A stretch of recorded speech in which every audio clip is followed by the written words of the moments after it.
एक क्वेश्चन है स्टार्टिंग में ही कि गिरगिट अपना रंग कैसे बदलती है। आप लोग जब इन्वायरमेंट पढ़ोगे तो इन्वायरमेंट में आपको एक टॉपिक पढ़ना है, अनुकूलन। ठीक है, आपको एक टॉपिक पढ़ना होगा, अनुकूलन। तो जितने भी अलग अलग प्रकार के जो जानवर पाए जाते हैं या पौधे पाए जाते हैं, उन सभी में अनुकूलन की एक क्षमता होती है। अपने आप को बचाने के लिए, अपने आप को बेहतर बनाने के लिए, इवन शिकार करने के लिए या शिकार से बचने के लिए भी उनके अंदर में अनुकूलन की एक क्षमता होती है, जिसके जरिए कभी वो अपने अ, रंग को बदलते हैं या फिर कई बार अपने शरीर के आकार को भी बदलते हैं। जैसे एक मछली होती है बैलून फिश। तो बैलून फिश क्या करती है कि वो अपने साइज को बढ़ा लेती है, वो हवा एब्जॉर्ब करके या पानी के जरिए अपने साइज को बड़ा कर लेती है, और साथ में उस पर कांटे उस समय आ जाते हैं। तो इसी तरीके से अलग अलग जो जानवर है वो अपने शरीर की अब जो भी इसमें जितने भी काम होंगे ना, वो सभी एंजाइम्स के जरिए होते हैं कि अपने शरीर का रंग बदलना या बाकी चीजें करना या शरीर का आकार बढ़ाना, तो एंजाइम्स की मदद से या पर्यावरणीय जो फैक्टर्स है उसकी मदद से करते हैं, और इस प्रक्रिया को अनुकूलन कहा जाता है। ठीक है, कुछ में अस्थायी रूप से होते हैं और कुछ में टेम्पररी रूप से, जिस समय जरूरत पड़ती है उस समय उनको लाया जाता है। जैसे एग्जाम्पल के तौर पर आप देखोगे, हमारे यहाँ गिर के जंगलों में जो शेर पाए जाते हैं, ठीक है, शेर बाकी जगह नहीं पाए जाते। कई बार आपने देखा होगा कि लोग बोलते हैं कि उत्तराखंड में गए, जिम कॉर्बेट में गए या कहीं और गए तो उन्हें शेर देखने को मिला। वो शेर नहीं, बाघ है। शेर और बाघ में अंतर होता है। तो शेर जो है वो इंडिया में सिर्फ गिर नेशनल पार्क जो है, गिर राष्ट्रीय उद्यान गुजरात में, वहीं पे पाया जाता है प्राकृतिक रूप से। जनरली आप देखोगे जो शेर पाए जाते हैं वो शुष्क घास के मैदान के क्षेत्रों में या जो पर्णपाती वन है उनमें ज्यादातर पाए जाते हैं। उसका कारण क्या है? आप देखोगे शेर के जो बाल होते हैं वो भी आपको भूरे कलर के दिखाई देंगे, और जो घास हो जाती है जब सूख जाती है तो वो भी आपको भूरे रंग का दिखाई देता है। तो शेर अपने आप को उन्हीं जो झाड़ियों के बीच में छुपा कर रखता है, ताकि उसके आसपास से कोई अगर हिरन गुजरे तो उसको वो आसानी से कैच कर सकता है, आसानी से उसका शिकार कर सकता है। तो ये भी उसमें गुण होता है। और हिरन में क्या होता है? हिरन जो है वो लगभग 180 डिग्री से ज्यादा देखने की क्षमता रखता है। 180 से, उसमें आप देखना हिरन के दोनों साइड में आंखें होती है, दोनों साइड में आंखें होती है, दोनों मीन्स उसके अगर फेस पे देखोगे, उसके चेहरे पे देखोगे, दोनों साइड में आंखें होती है। तो उसको एक लंबा 180 डिग्री लगभग पूरा वह देख पाता है। जस्ट पीछे देखना बिल्कुल मुश्किल है, लेकिन लगभग बाकी सभी चीजों को लगभग 270 डिग्री तक वो कवरेज ले पाता है।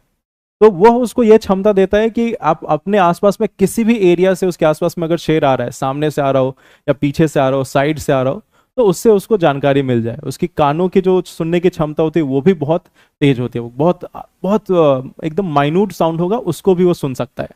बहुत ही कम इंटेंसिटी का साउंड हो, तीव्रता का साउंड हो, तो भी उसको वो सुन सकता है। तो ये उसमें गुण होते हैं। तो ये सभी अनुकूलन के हिस्सा है, अनुकूलन में देखने को मिलता है।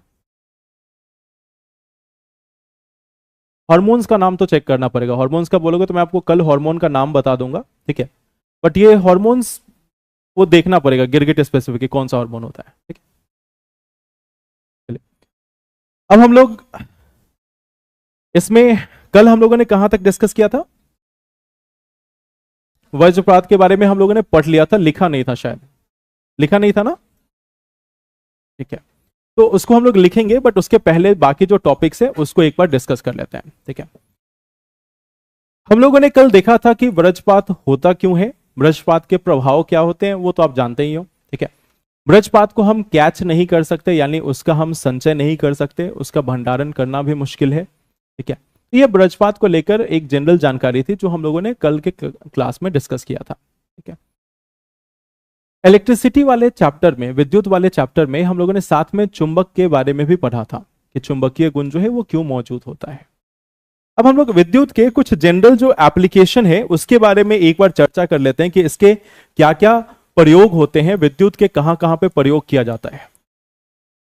आज के हमारे टाइम में, आज के समय में विद्युत का हम लगभग सभी चीजों के लिए इस्तेमाल करते हैं। जैसे अगर पंखा चलाना हो, एसी चलाना हो, टीवी चलाना हो, या कुछ भी, मोबाइल के चार्जिंग से लेकर जो भी हमारे आसपास के जो गैजेट्स हैं, जो भी हमारे उपकरण हैं, उन सभी में हम बिजली का उपयोग करते हैं। तो एक चीज यहां पे समझना कि कोई भी ऊर्जा जो है, चाहे वो ऊष्मा हो या इलेक्ट्रिसिटी हो यानी कि विद्युत हो, ये सभी ऊर्जा है और ऊर्जा का एक रूप से दूसरे रूप में रूपांतरण संभव होता है। ठीक है, इनका एक रूप से दूसरे रूप में रूपांतरण संभव होता है। लेकिन इस रूपांतरण के टाइम में कुछ ना कुछ ऊर्जा की हानि होगी, कुछ ना कुछ ऊर्जा की हानि भी होती है। तो ठीक वैसे ही जब भी हम विद्युत का भी इस्तेमाल करते हैं तो उसमें भी ऊर्जा की हानि होती है। अब ऊर्जा की हानि ऊष्मा के रूप में होती है। सॉरी, चुंबकीय गुण कैसे खत्म हो जाता है? अब देखो, कल हम लोगों ने क्या पढ़ा था कि चुंबक का जो गुण है वह इलेक्ट्रॉन के घूर्णन के कारण है। जब भी बैठ जाइए, जब भी हम किसी भी चीज को गर्म करेंगे तो उसके इलेक्ट्रॉन्स के वाइब्रेशन पे असर पड़ेगा या नहीं, उसके स्पिन पे, घूर्णन पे असर पड़ेगा कि नहीं? तो जो हम जब भी हम मैग्नेट को बनाते हैं या किसी भी चीज को बनाते हैं, तो जब भी हम उसको हीट करेंगे, अधिक मात्रा में ऊर्जा देंगे तो उसके घूर्णन पे असर पड़ेगा। अगर उसका घूर्णन प्रभावित हो गया, उस ऊष्मा के कारण अगर उसका घूर्णन प्रभावित हो गया तो उसका चुंबकीय गुण खत्म हो सकता है। ठीक है, तो सभी चीजें किस पे, दो ही चीजों पे तो निर्भर करता है, आवेश पे और घूर्णन पे। अगर घूर्णन का जो नेट रिजल्ट है, जो कुल प्रभाव है, अगर वो जीरो हो गया तो चुंबकीय तत्व खत्म हो जाएगा। ठीक है, हाँ, तो ठंडा हो गया तो वापस अपने पोजीशन पे लौट आया ना। और ये सिर्फ चुंबक में हो सकता है, जो नेचुरल प्राकृतिक जो चुंबक है उसी में। जो हमने इलेक्ट्रोमैग्नेट बनाया है उसमें हम लोग स्पेसिफिक बनाते हैं उसके घूर्णन को चेंज करके। तो इलेक्ट्रोमैग्नेट में एक बार हमने चीजें फिर से चेंज कर दी तो उसका दोबारा से इलेक्ट्रोमैग्नेट बन पाना बहुत ही मुश्किल होगा। लेकिन हाँ, जैसे मान लो आयरन है, आयरन से बना हुआ कोई भी चुंबक है, आयरन के कंपाउंड का बना हुआ कोई भी चुंबक है, तो वह प्राकृतिक रूप से चुंबकीय गुण को दर्शाता है। लेकिन जब हम उसको ऊष्मा देते हैं तो ऊष्मा देने के कारण क्या उसके इलेक्ट्रॉन के घूर्णन पे असर पड़ेगा? असर तो होगा। ठीक है, तो घूर्णन पे जैसे ही असर पड़ा, उसका घूर्णन अगर नेट रिजल्ट, उसका घूर्णन का नेट रिजल्ट अगर जीरो हो गया तो फिर वो चुंबकीय गुण खत्म हो जाएगा। जैसे ही वहां से ऊर्जा खत्म होगी, ऊर्जा कैसे खत्म होगी? विकिरण, विकिरण होगा, जो रेडिएशन होगा, रेडिएशन के जरिए ऊर्जा खत्म होती चली जाएगी। जब वापस से वो अपने नेचुरल स्टेज में, प्राकृतिक अवस्था में पहुंचेगा तो वापस से उसकी वही स्थिति होगी और फिर से उसमें चुंबकीय गुण मौजूद होगा।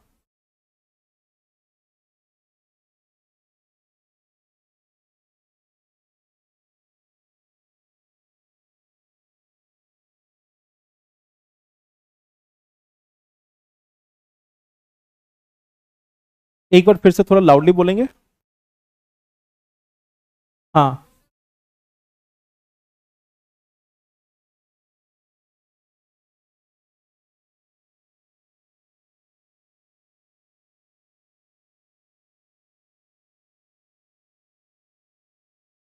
एक ही इंद्रधनुष क्यों दिखाई देता है? नहीं, देखो, एक चीज और समझना, ऐसा नहीं कि जो हमारे पास एक, मैंने एक ड्रॉप दिखाया ना, कि एक ड्रॉप के कारण इंद्रधनुष बना, एक ड्रॉप से आपको इंद्रधनुष नहीं दिखता है। इसका मतलब यह होता है कि इस एंगल पे जितने भी ड्रॉप है ना, जो 40 से 42 डिग्री का पूरा एक जो सर्कल बन रहा है, इस सर्कल में जितने भी पानी के ड्रॉप है उन सभी से वर्ण विक्षेपण और आंतरिक परावर्तन हो रहा है, तब आपको लंबा सीरीज देखने को मिलता है। एक के कारण नहीं होता। एक के कारण अगर होगा भी वर्ण विक्षेपण तो नजर ही नहीं आएगा। वैसा वर्ण विक्षेपण हमेशा होता रहता है। बट जब एक ही, ये क्यों हमें दिखाई देता है? देखो, जल की बूंदे हमेशा मौजूद है। जल की बूंदे हमारे इस पूरे पर्यावरण में, इस वातावरण में हमेशा मौजूद है, वायुमंडल में है।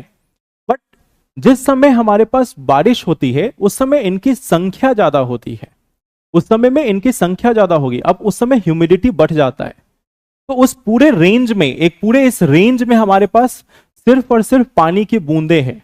तो जब तक वो पानी की बूंदों का पूरा सीरीज रहेगा, पूरी उनकी श्रृंखला रहेगी, तभी हमें इंद्रधनुष दिखेगा। ऐसा नहीं कि एक ही लाइट जो है वो पूरे में दिख रहा है। तो एक लाइट नहीं होता, पूरे वो बूंदों की, एक बहुत सारे बूंद होते हैं, उनसे जो वर्ण विक्षेपण होता है उसके कारण दिखता है। क्लियर? हमेशा याद रखना, जैसे हम लोग जब देखते हैं तो हम लोग मानते हैं कि चलो हम एक रे ऑफ लाइट लेके देख रहे हैं, बट एक किरण नहीं होती। एक किरण को हमने एग्जाम्पल के रूप में देखा कि हाँ, एक किरण जो है वो 7 अलग अलग कलर में या 7 रंगों में विक्षेपित हो गई, उसका वर्ण विक्षेपण हुआ। बट इन एक्चुअल हमारे प्रकृति में एक रे नहीं होती, बहुत सारे रे होती है, बहुत सारे किरण होते हैं और उनकी मदद से फिर हमें दिखता है। ठीक है, क्लियर? चलिए, अभी हम लोग कौन सा टॉपिक देख रहे थे? हाँ, नहीं, वज्रपात के बाद हम लोग आ रहे थे प्रयोग पे, ठीक है।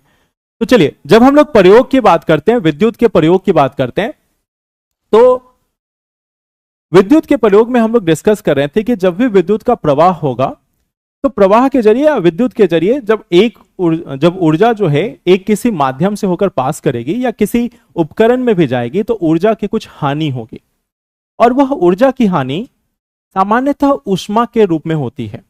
ऊष्मा यानी कि हीट के रूप में उसका ट्रांसफर होता है या ट्रांसफॉर्मेशन होता है, रूपांतरण होता है, ठीक है। तो हीट के फॉर्म में हमें दिखती है। फॉर एग्जाम्पल, अगर यहाँ पे मान लो इस एसी का वायर है, 2 घंटे 4 घंटे जब एसी चलती है, उसके बाद आपको यही एसी का जो वायर है वो गर्म नजर आएगा। उसको जब आप टच करोगे तो आपको वायर जो है वो गर्म दिखेगा। कई बार क्योंकि बेहतरीन क्वालिटी का प्लास्टिक इस्तेमाल होता है और प्लास्टिक एक अच्छा इंसुलेटर है, इसलिए वो हमें जल्दी से नहीं नजर आता। बट जनरली जो वायर है वह भी गर्म होता रहता है। आप देखो, आप कभी भी अपने सिस्टम को ज्यादा देर तक चलाओ, टीवी को ज्यादा देर तक चलाओ, पंखे को चलाओ, पंखा सबसे पहले गर्म होता जाता है। तो ऊर्जा की हानि लगातार होती रहती है। जो विद्युत ऊर्जा है उसकी भी हानि लगातार होती रहेगी जब भी एक रूप से दूसरे रूप में रूपांतरण होगा, ठीक है। एक रूप से दूसरे रूप में जब रूपांतरण होगा तो ऊर्जा की हानि लगातार बनी रहेगी, ठीक है।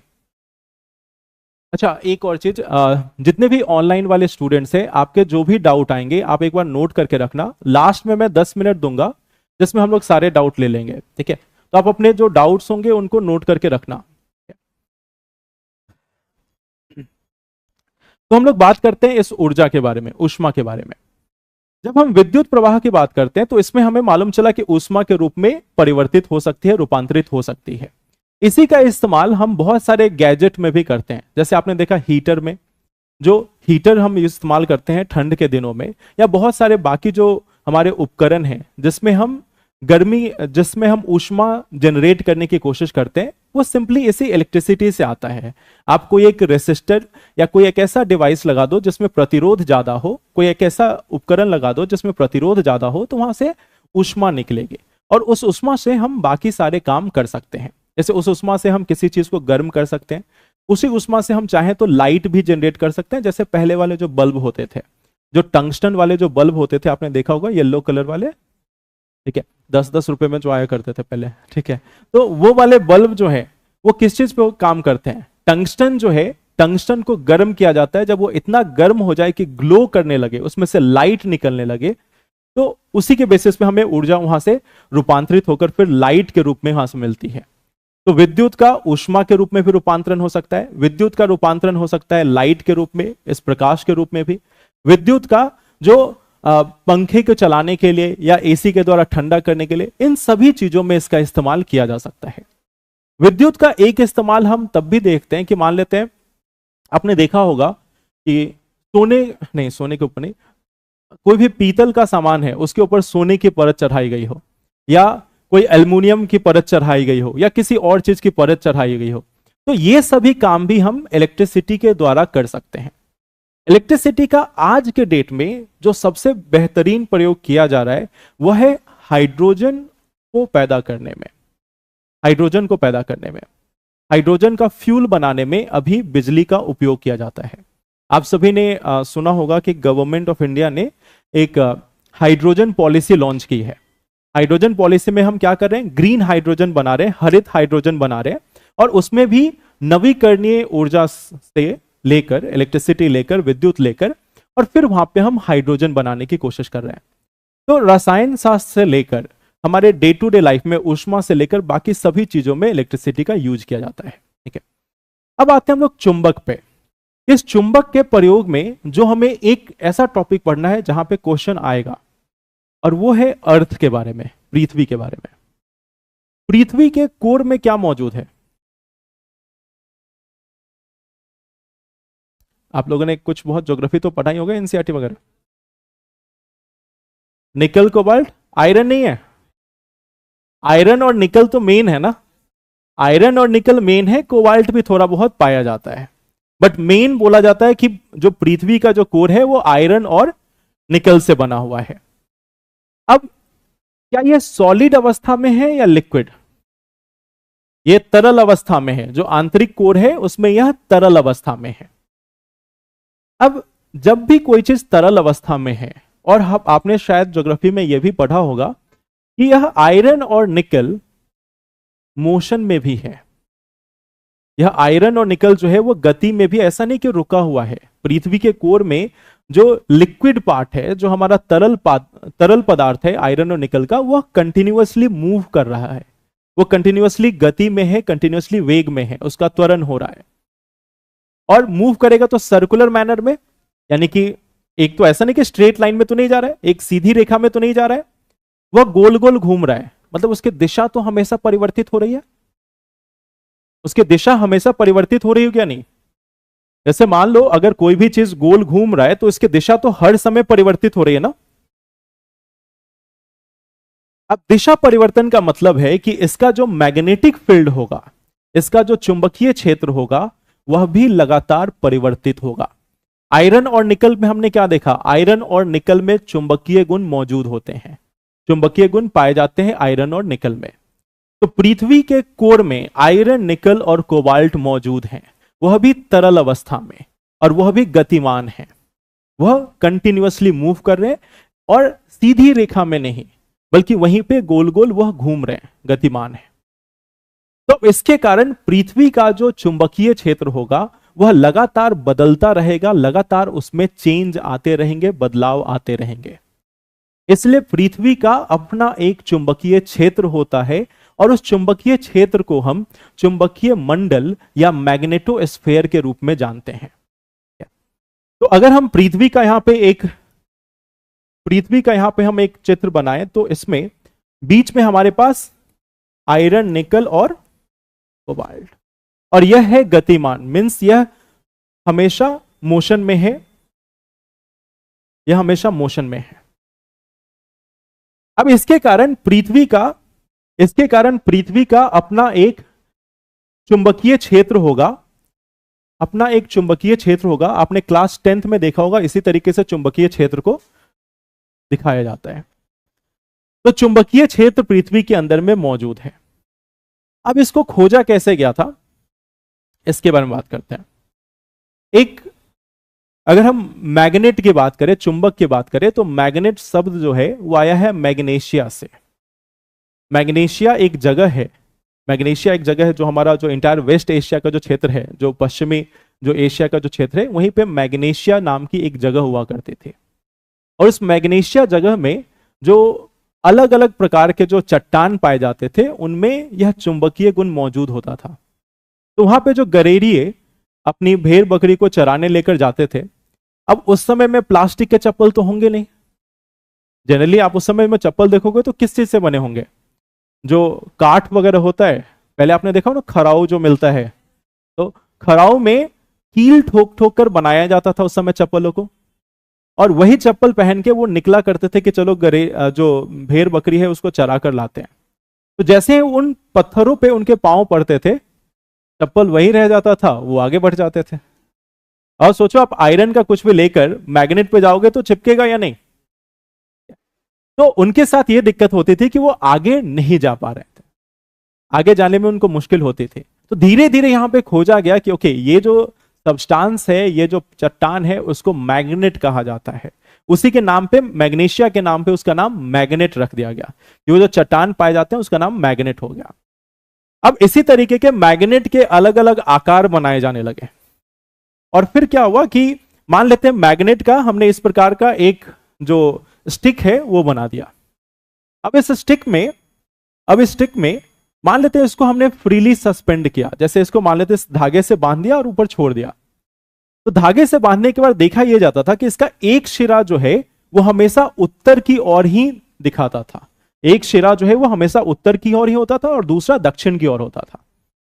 तो जो उत्तर की ओर होता था उसका नाम रख दिया गया नॉर्थ पोल, और जो दक्षिण की तरफ होता था उसका नाम रख दिया गया साउथ पोल, यानी कि उत्तरी ध्रुव और दक्षिणी ध्रुव। तो नॉर्थ पोल और साउथ पोल ऐसा कुछ डिफॉल्ट होता नहीं है, बस ये नामकरण किया गया। जैसे पॉजिटिव चार्ज और नेगेटिव चार्ज, इसका नामकरण किया गया है। दो अलग अलग प्रकार के चार्ज होते हैं, दो अलग अलग प्रकार के आवेश होते हैं, उनका नामकरण हम लोगों ने किया है। उनका नामकरण हम लोगों ने किया। ऐसा नहीं कि वो बचपन से उनका जब भी हमने पाया तो उस पर लिखा हुआ था this is called positive charge, ठीक है, इसको हम धनात्मक आवेश बोलेंगे या इसको ऋणात्मक आवेश लिखेंगे। यह चार्ज पे लिखा हुआ नहीं होता। दो प्रकार के चार्ज थे, एक को हमने धनात्मक बोल दिया, दूसरे को ऋणात्मक बोल दिया। एक को पॉजिटिव बोल दिया, दूसरे को नेगेटिव बोल दिया। ठीक वैसे ही इस चुंबक के एक सिरे को हमने बोल दिया नॉर्थ, क्योंकि यह नॉर्थ की तरफ दिखा रहा था, और दूसरे सिरे को बोल दिया साउथ, क्योंकि यह साउथ की ओर दिखा रहा था। ठीक है, अब इसमें एक और ब्लंडर हुआ। ब्लंडर क्या था कि मान लेते हैं कि यह पृथ्वी है, तो जब अर्थ के मैग्नेटिज्म को बताया गया कि अर्थ में भी चुंबकीय गुण होता है, उस समय इसका इस्तेमाल किया जाने लगा कि एक चुंबक है और अर्थ में भी यह चुंबकीय गुण मौजूद है। यह सारी चीजें खोज ली गई थी।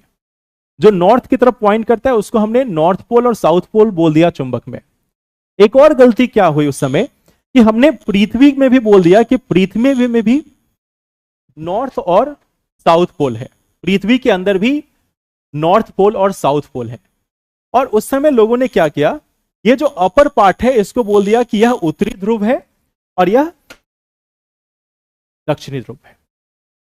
हमने पृथ्वी का जो उत्तरी चुंबकीय ध्रुव है उसको उत्तर दिशा में ही रखा और दक्षिणी जो ध्रुव है उसको दक्षिण दिशा में रखा। अब आप एक चीज सोच कर देखो कि जैसे हमने चार्ज में देखा पॉजिटिव निगेटिव को आकर्षित करता है, ठीक वैसे ही मैग्नेट में नॉर्थ साउथ को आकर्षित करता है और साउथ साउथ को आकर्षित करता है।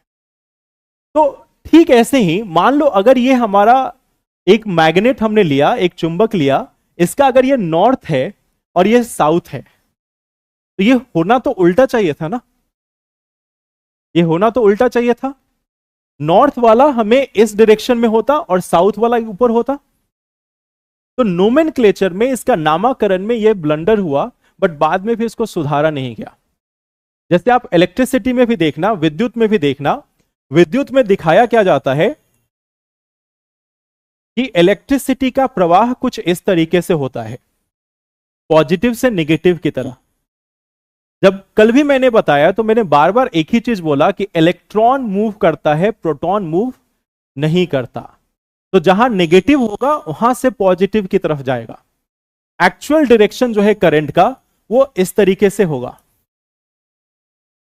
लेकिन आप देखना जितने भी आपके बुक्स होंगे या जो भी ग्रिड बनाए जाते हैं सभी को उल्टा मानकर ही बनाया जाता है, क्योंकि एक बार हमने बना लिया, अब वो गलती ही थी तो उसके बेसिस पे इतने ज्यादा डिवाइसेस बन गए या बाकी सारा कॉन्सेप्ट बन गया कि इसको चेंज करने का मतलब सभी चीजों को चेंज करना। तो हम लोग साइंस में दो चीजें उल्टा पढ़ते हैं, जो वास्तविक है उससे डिफरेंट पढ़ते हैं, और उसमें भी सबसे मेन है इलेक्ट्रिसिटी का। जो विद्युत है उसका प्रवाह नेगेटिव से पॉजिटिव होता है और हम हमेशा पढ़ते हैं कि पॉजिटिव से नेगेटिव होता है। तो ये चेंज है जिसको हम लोग यहां पर देखते नहीं कि हाँ ये पॉजिटिव से नेगेटिव और नेगेटिव से पॉजिटिव। ठीक वैसे ही मैग्नेटिक पोल में हुआ, जो चुंबकीय ध्रुव है उसमें भी ऐसा ही हुआ कि ये पृथ्वी का नॉर्थ मैग्नेटिक पोल बोल दिया गया और इसको भी बार मैग्नेट का नॉर्थ पोल बोल दिया गया। अब इसमें से कोई एक तो गलत है, इसमें से कोई एक तो गलत है। या तो अगर आप पृथ्वी का नॉर्थ पोल इसको मानते हो तो इसको साउथ मानो, या अगर इसी को आपको नॉर्थ मानना है तो इसको साउथ मानो। तो वास्तविक में यह पृथ्वी के रेस्पेक्ट में यह दोनों गलत होता है। पृथ्वी के रेस्पेक्ट में जो हमारा नॉर्थ मैग्नेटिक पोल है वो यहां होना चाहिए, अगर हम बार मैग्नेट को एक्चुअल मान के चल रहे हैं, क्योंकि दोनों चीजें तो हम ही ने बनाई है ना। पृथ्वी में ऊपर में नॉर्थ है और नीचे में साउथ है, यह किसने डिसाइड किया? पृथ्वी में ऊपर में ही नॉर्थ क्यों होगा? कोई आइडिया? हम ऊपर में ही नॉर्थ क्यों बोलते हैं? और आप देखना जितने भी मैप होंगे आपके पास, जितने भी मानचित्र होंगे, उसमें नॉर्थ को ऊपर दिखाया जाता है और साउथ को नीचे। पृथ्वी तो गोल है, तो हमेशा नॉर्थ को ही ऊपर क्यों दिखाया गया? नॉर्थ और साउथ, नॉर्थ और साउथ कहने को वैज्ञानिक के नाम पर रखा गया है, बट एक्चुअल ये है, ये एक प्रकार का भेदभाव है।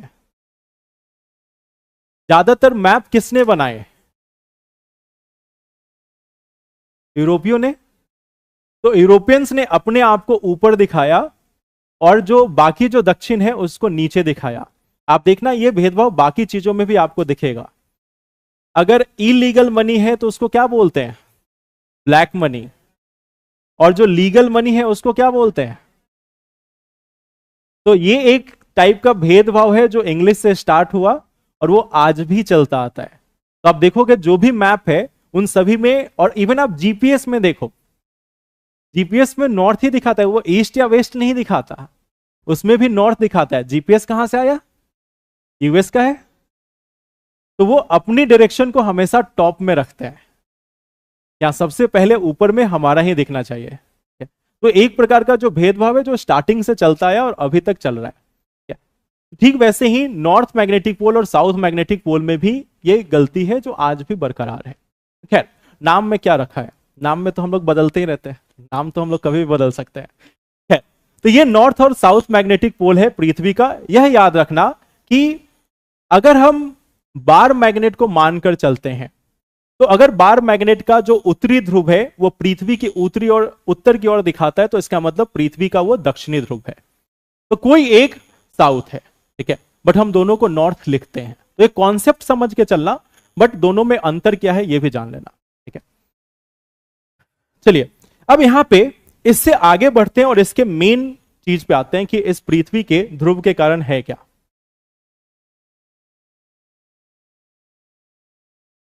पृथ्वी का एक चुंबकीय मंडल है जिसे हम मैग्नेटोस्फेयर के रूप में भी जानते हैं।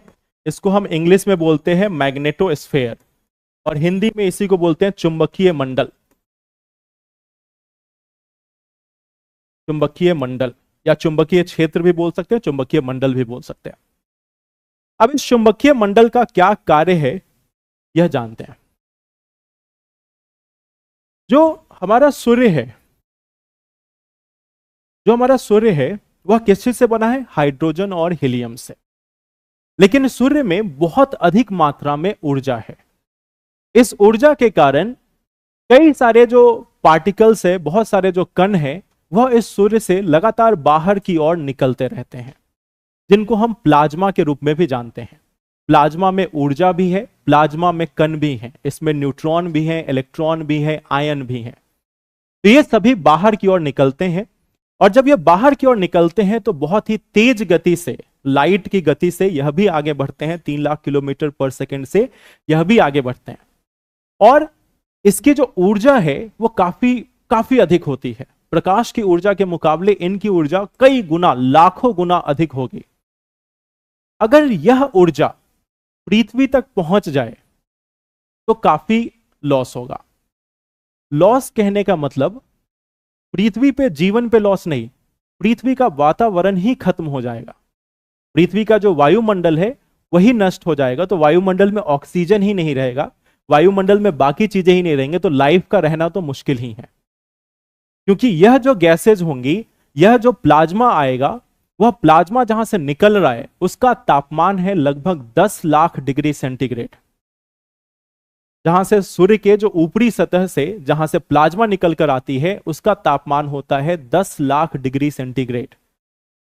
जब हम सूर्य के सतह की बात करें, सूर्य के सतह पर टेम्परेचर ज्यादा नहीं है। सूर्य के सतह पर टेम्परेचर 5000-6000 डिग्री सेंटीग्रेड है।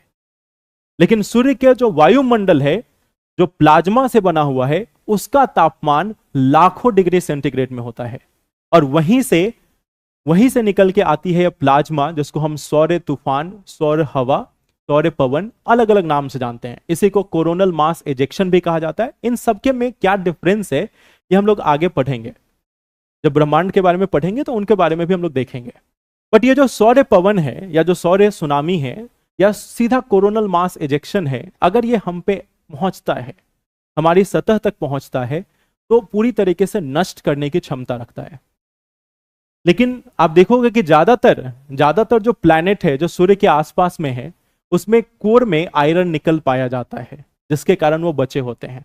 और जब ज्यादा दूर वाले प्लैनेट है तो उन तक इतना प्रभाव नहीं पहुंचता। आप देखोगे कि जुपिटर के बाद बहुत ही ठंडा इलाका है, वहां तक इतना प्रभाव नहीं पहुंचता। तो पृथ्वी सूर्य के पास में है, पृथ्वी जो है वो सूर्य के पास में है, और फिर भी हमें इस ऊर्जा का कोई इफेक्ट नहीं पड़ता। अब सोचो कि पृथ्वी जब ब्रह्मांड बना होगा वो किस तरीके से बना होगा। अब सोच कर देखो, कल्पना करके देखो कि ब्रह्मांड में अगर इस पूरे सौर प्रणाली में, सोलर सिस्टम में अगर हमें पृथ्वी पर जीवन दिखता है तो इस जीवन दिखने के पीछे बहुत सारे कारक हैं। हम जनरली सिर्फ पानी को और ऑक्सीजन को बोल देते हैं कि जल और ऑक्सीजन के बिना जीवन संभव नहीं है। अगर आयरन और निकल कोर में ना हो तो जीवन संभव होगा? तब तो ऑक्सीजन ही संभव नहीं होगा, और जब ऑक्सीजन ही नहीं होगा तो जीवन कहां से होगा? तो हम इमीडिएट में बोल देते हैं कि हाँ, जल होना चाहिए, ऑक्सीजन होना चाहिए, तभी जीवन हो सकता है। लेकिन सोचो अगर आयरन और निकल ना हो, अगर आयरन और निकल ना हो तो यह चुंबकीय मंडल नहीं होगा, और जब यह चुंबकीय मंडल ही नहीं हो तो फिर बाकी चीजें भी नहीं रहेंगी।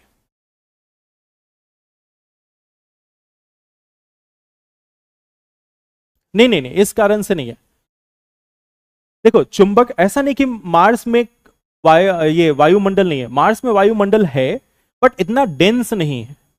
मार्स में थोड़ा बहुत वायुमंडल है, उसमें मीथेन गैसेस बाकी सारी है, जो गैस हमें चाहिए वो गैस नहीं है।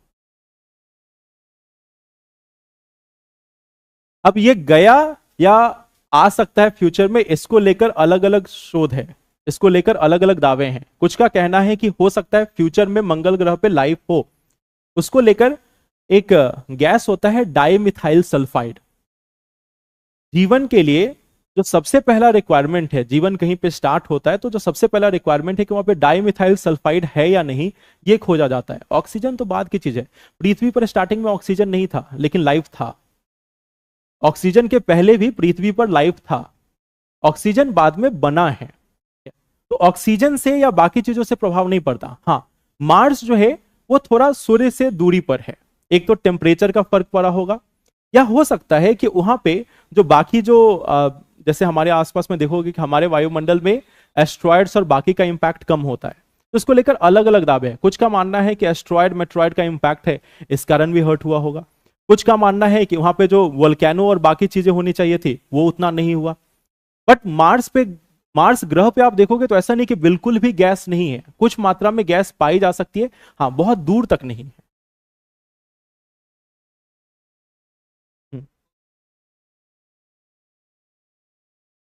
हाँ ये भी हो सकता है, वो भी प्रभाव है, बट इसको कहना बहुत मुश्किल है। ये सिर्फ अनुमान हो सकता है, ये सभी सिर्फ अनुमान हो सकते हैं। जैसे कई बार क्या होता है, जो एस्ट्रॉयड हैं, जैसे एक एस्ट्रॉयड के बारे में अभी आपने देखा होगा, पिछले साल एक मिशन लॉन्च किया गया था नासा के द्वारा। रीगू एक एस्ट्रॉयड है, रीगू पे एक भेजा जा रहा है।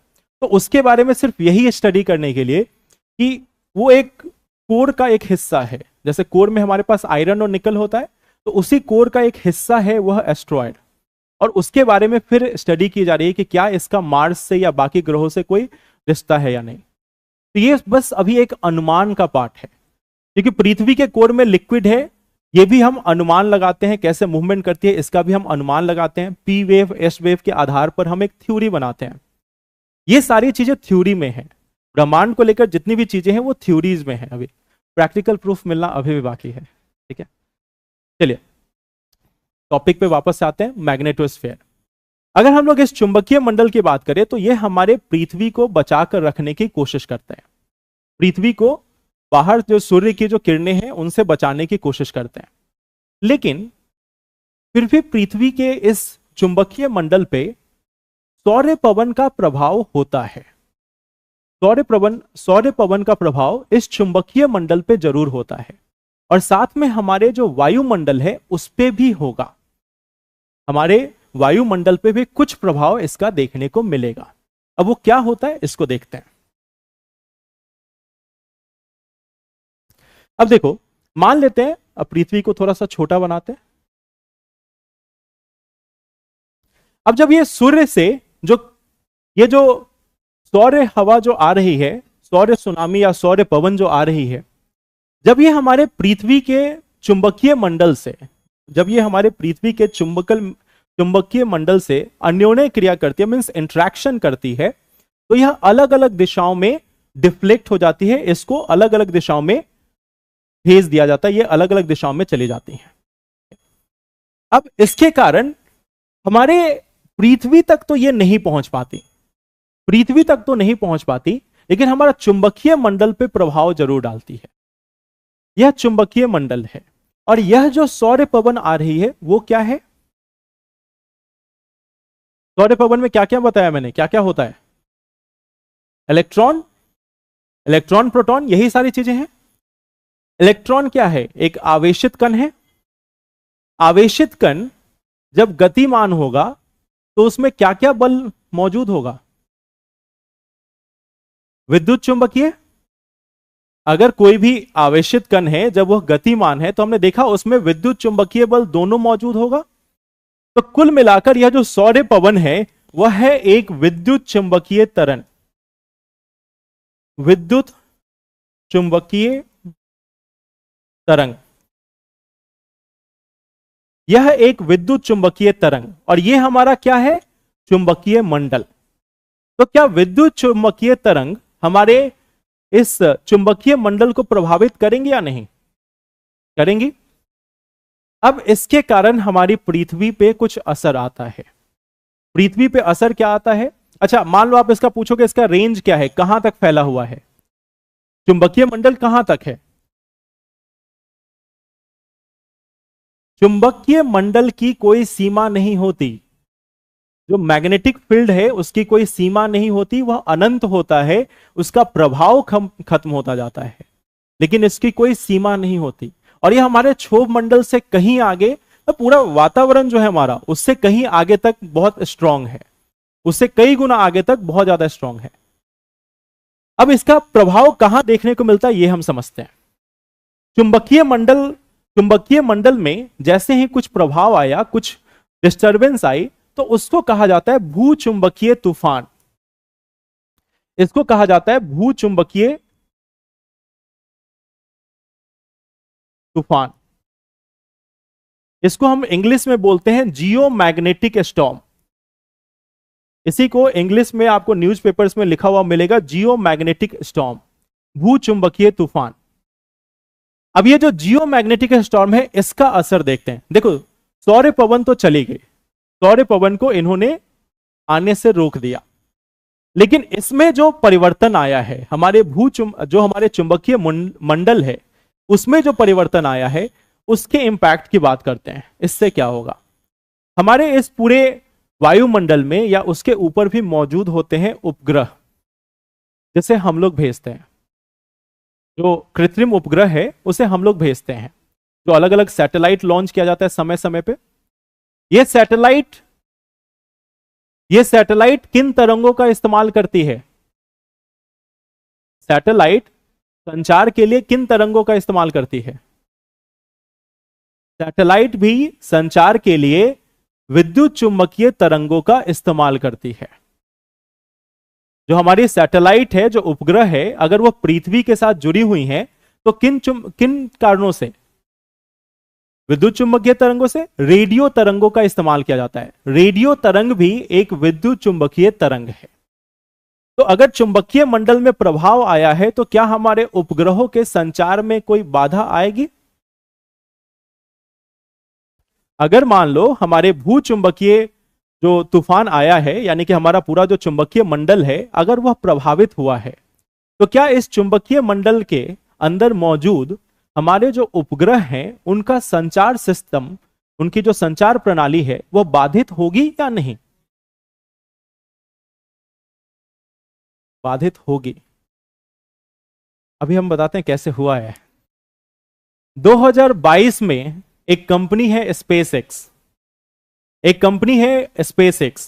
पूरे वर्ल्ड में सबसे पावरफुल स्पेस कंपनी है एलन मस्क की। फरवरी 2022 में उस स्पेसएक्स कंपनी ने एक साथ 48 सैटेलाइट लॉन्च किए थे, और उसी समय में आया था भूचुंबकीय तूफान, जिसमें 40 से ज्यादा सैटेलाइट क्षतिग्रस्त होकर खराब हो गए। भूचुंबकीय तूफान के कारण सैटेलाइट डीऑर्बिट हो सकते हैं, अपनी कक्षा से हट सकते हैं। सिर्फ प्रभाव नहीं, वह नष्ट हो सकते हैं। जब भी हम कोई प्रक्षेपण यान भेजते हैं, अगर उसी समय में भूचुंबकीय तूफान है तो वह नष्ट हो सकता है। अभी के समय में हमारे उपग्रहों को बचाने के लिए जिस समय में भूचुंबकीय तूफान आता है उस समय में इन उपग्रहों की लगातार निगरानी की जाती है ताकि यह डी ऑर्बिट ना हो, इन पे लगातार निगरानी रखी जाती है। लेकिन अगर भूचुंबकीय तूफान अधिक इंटेंसिटी का होगा, अधिक तीव्रता का होगा, तो हम कुछ नहीं कर सकते। बताएं।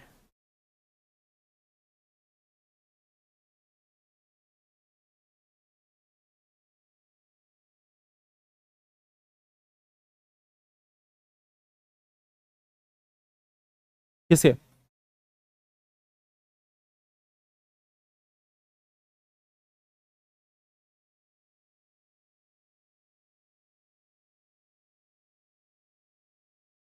सौर पवन जा चुका है।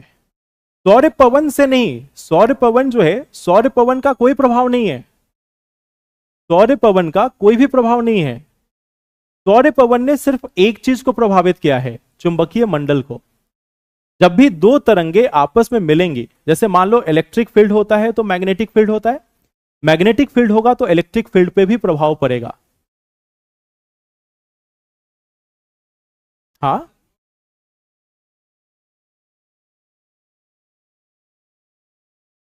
बिल्कुल। वायुमंडल में, यही तो मैं बोल रहा हूं, वायुमंडल में प्रवेश नहीं हुआ। एक चीज समझो, ये जो रे है ये चली गई, इसी को तो मैंने बताया, ये चली गई, ये बाहर से चली गई, लेकिन ये जो चुंबकीय मंडल है वह तो चेंज हुआ ना। चुंबकीय मंडल पे अब मान लो सौर पवन जो सूर्य से आ रही है, क्या वह ताकतवर नहीं होगी? पृथ्वी से तो कई गुना ज्यादा ताकतवर होगी। तो उसके ताकतवर होने के कारण हमारा जो चुंबकीय मंडल है उसमें भी बदलाव आता है।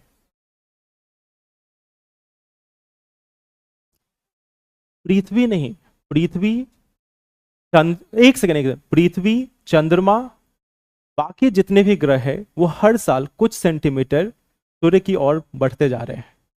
जो चंद्रमा है वो हर साल पृथ्वी से कुछ सेंटीमीटर दूर जाती जा रही है, और भविष्य में एक ऐसा समय आएगा जब चंद्रमा पृथ्वी की परिक्रमा नहीं करेगी।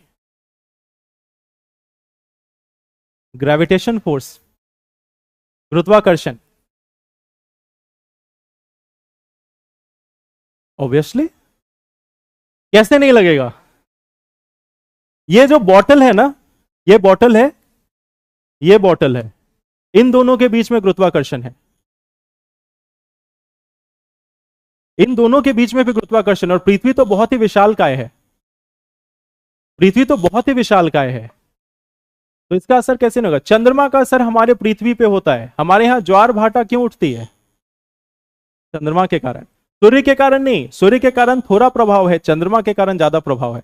तो जब चंद्रमा पृथ्वी पर मौजूद पानी पे असर डाल सकते हैं तो पृथ्वी क्यों नहीं डालेगा?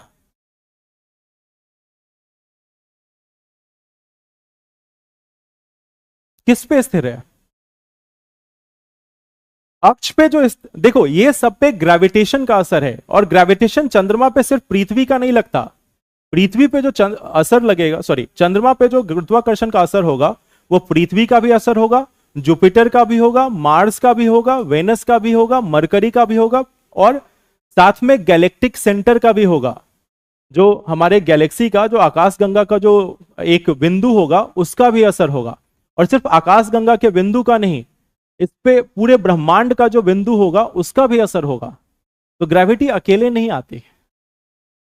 जो पूरे ब्रह्मांड में हमें जितने भी ग्रह तारे दिखते हैं वह एक के गुरुत्वाकर्षण से नहीं है बंधे हुए।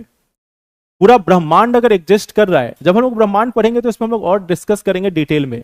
पूरा ब्रह्मांड एक ऐसा सिस्टम है जो लगातार एक्सपैंड भी कर रहा है, लगातार गतिमान भी है, और सिकुड़न भी होता है।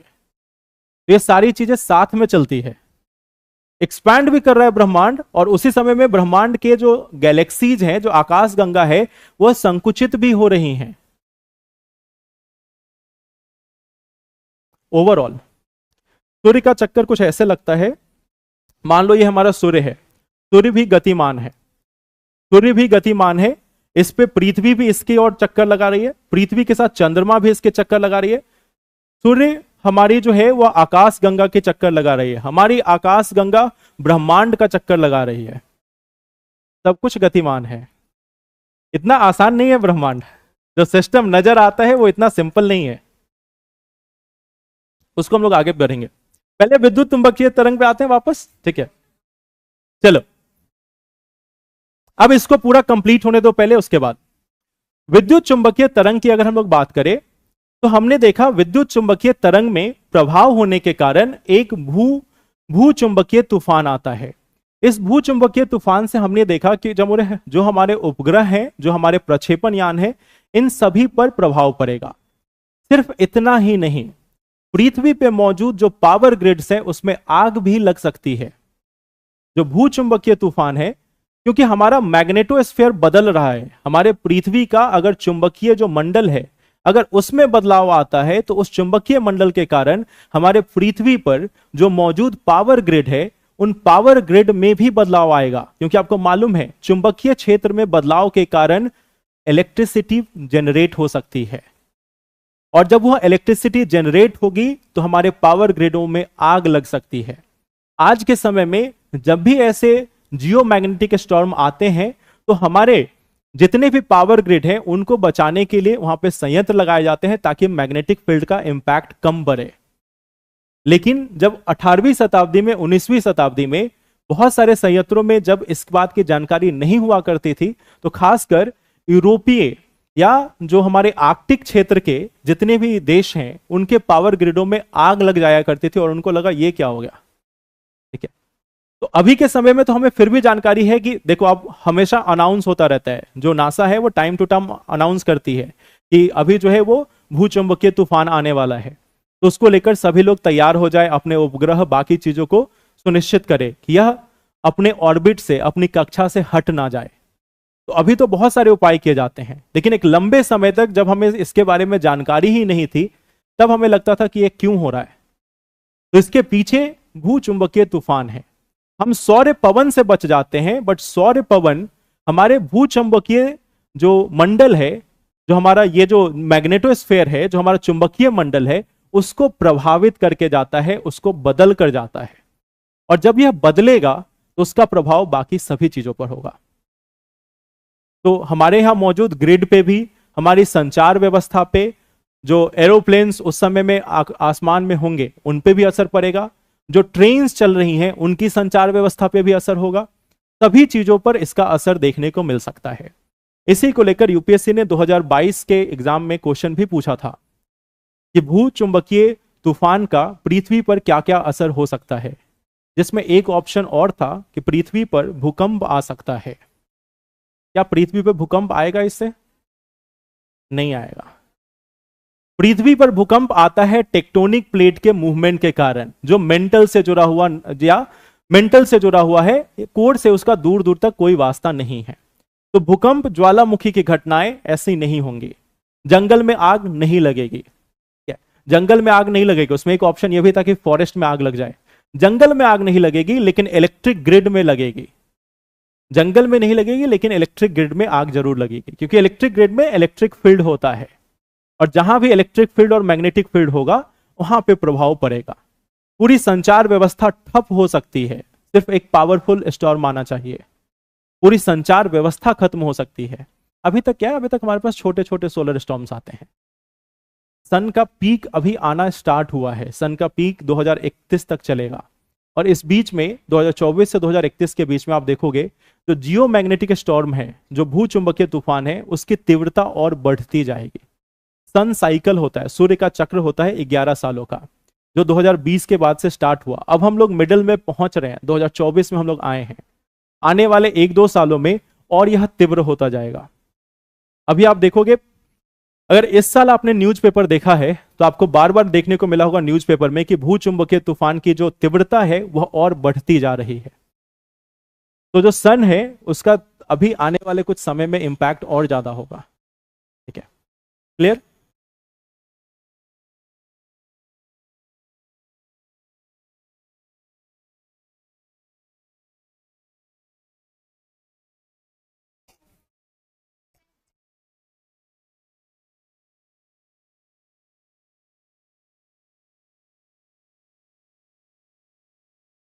लेकिन बहुत अधिक मात्रा में नहीं होते। आयरन निकल के साथ बाकी सारे पदार्थ होते हैं।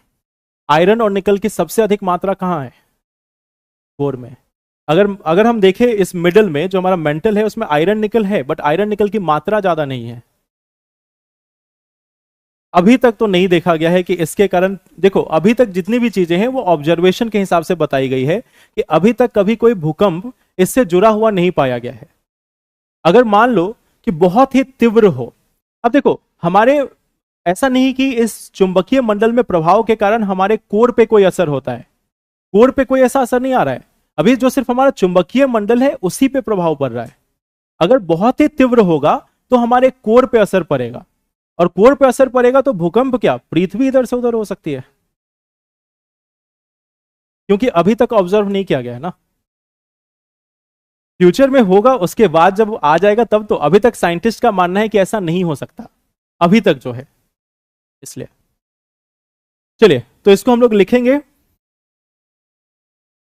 पहले ब्रजपात के बारे में लिखेंगे, उसके बाद इस पे आएंगे।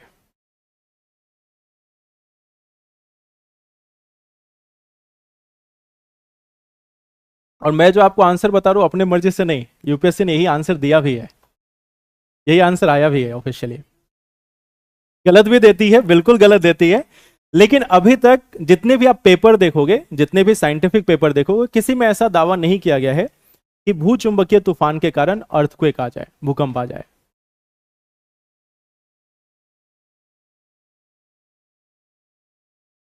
यूपीएससी ने 2012 में क्वेश्चन दिया था, दो एक मिनट में बताता हूं, 2012 में क्वेश्चन दिया था कि जो सिंधु घाटी सभ्यता है उनके लोगों को घोड़ों के बारे में कोई जानकारी नहीं थी। अगर आप अभी के समय में कोई भी बुक पढ़ोगे तो उसमें लिखा होगा कि घोड़े पाले नहीं जाते थे बट जानकारी थी। यूपीएससी ने आंसर दिया कि नहीं जानते थे, और यूपीएससी ने बोला कि हाँ वही सही है। अब क्या करोगे यूपीएससी का? हर साल ऐसे क्वेश्चन आते हैं, एक साल नहीं हर साल आते हैं। एक और एग्जांपल देता हूं, राइट टू वोट।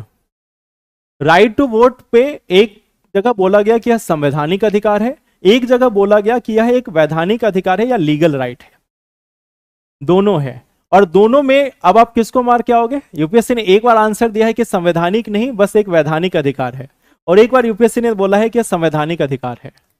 तो बेस्ट ऑफ लक। ऐसे क्वेश्चन हर साल एक आते हैं, तो उस एक क्वेश्चन के पीछे आप इतना क्यों परेशान हो रहे हो? बाकी क्वेश्चन तो सही आंसर दे रहा है ना।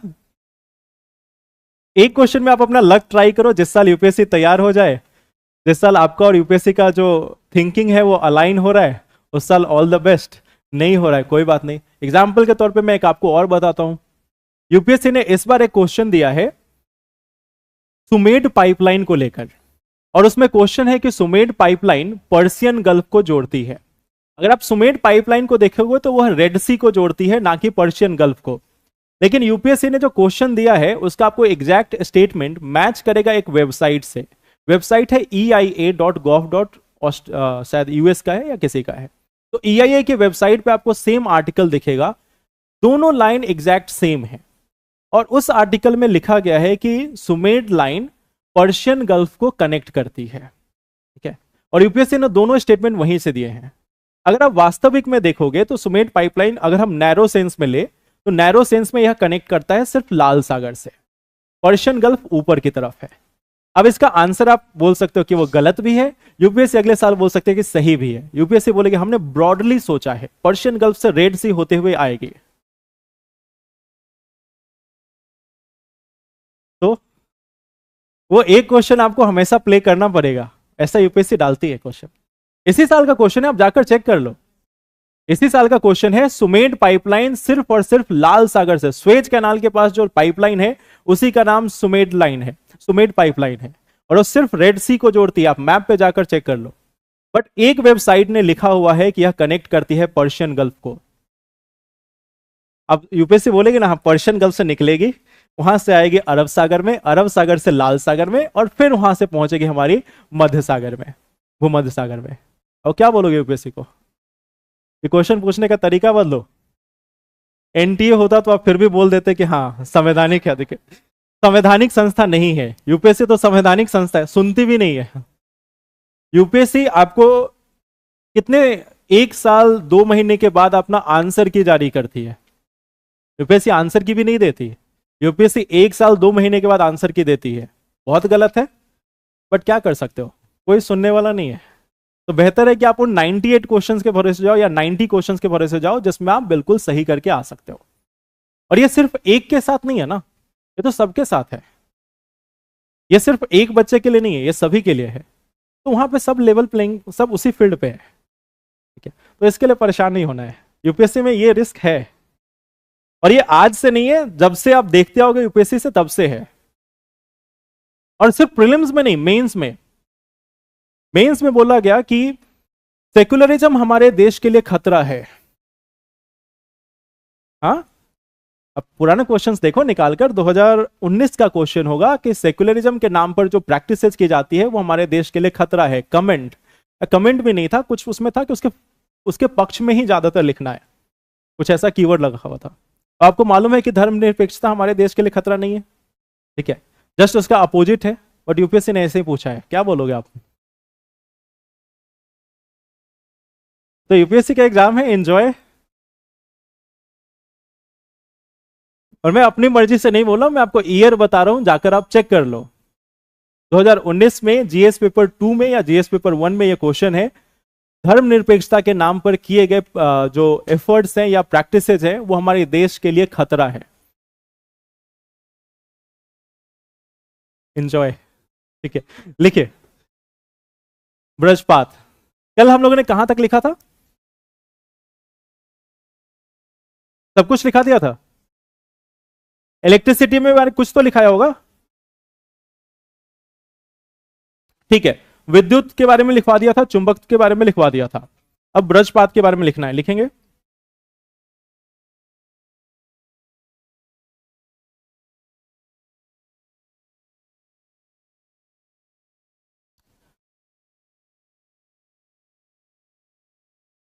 इसमें लिखेंगे, बादल बनने के दौरान, बादल बनने के दौरान जल वाष्प, बादल बनने के कारण, बादल बनने के दौरान जल वाष्प, धूलकण, जल वाष्प, धूलकण और जल की बूंदों के बीच घर्षण के कारण, जल की बूंदों के बीच घर्षण के कारण बादल के ऊपर आवेश, बादल के ऊपर आवेश विकसित हो सकता है, बादल के ऊपर आवेश विकसित हो सकता है।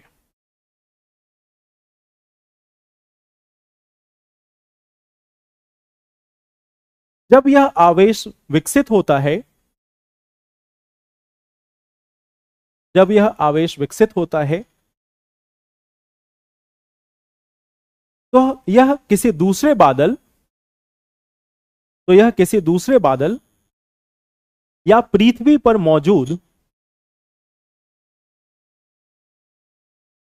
या पृथ्वी पर मौजूद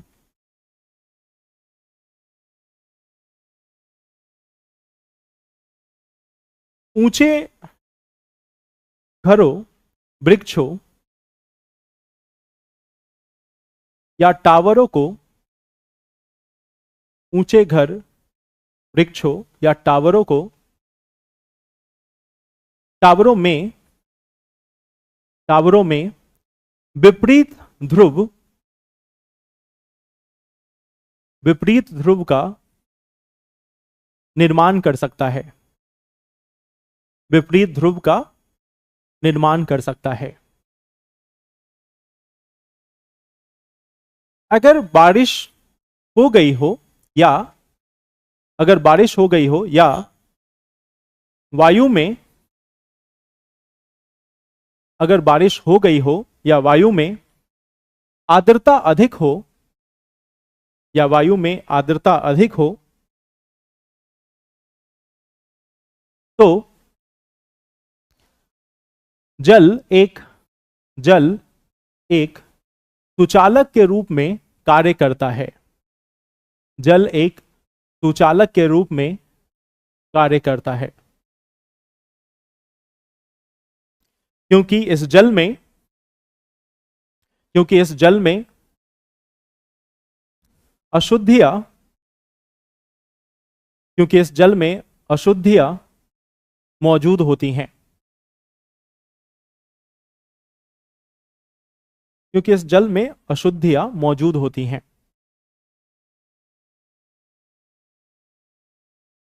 इसी प्रक्रिया में हमें आकाश में विद्युत प्रवाह या बिजली चमकती हुई दिखाई देती है।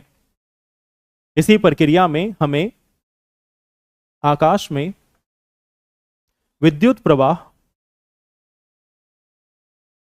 या बिजली चमकती हुई दिखाई देती है। अगला पॉइंट लिखेंगे। जब विद्युत का प्रवाह हो रहा होता है,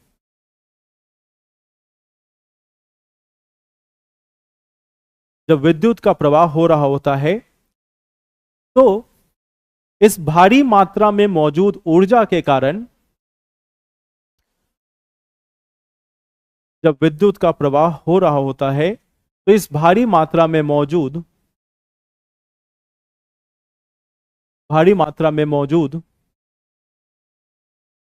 ऊर्जा के कारण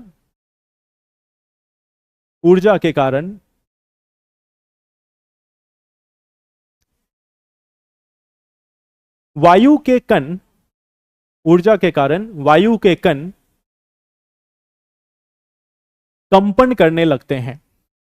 कंपन करने लगते हैं जिससे ध्वनि उत्पन्न होती है।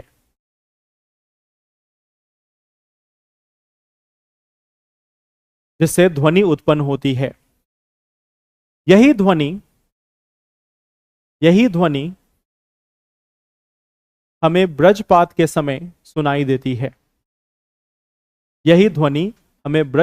समय सुनाई देती है।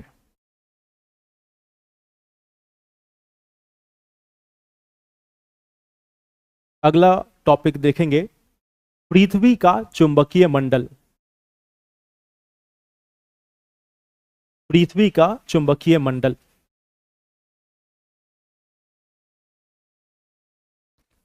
पृथ्वी के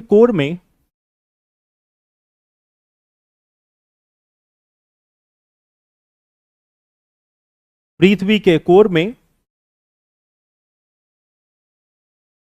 आयरन, कोबाल्ट, निकल।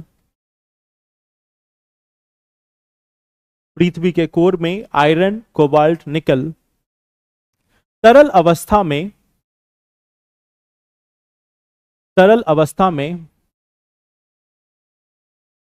अवस्था में गतिमान होते हैं।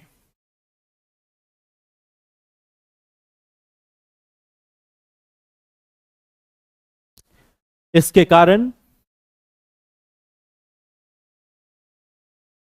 पृथ्वी के चारों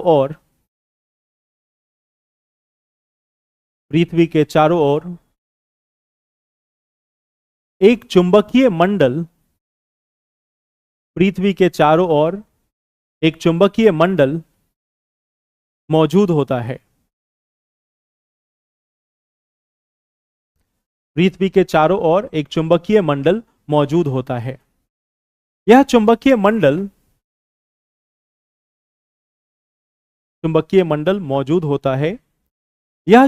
मंडल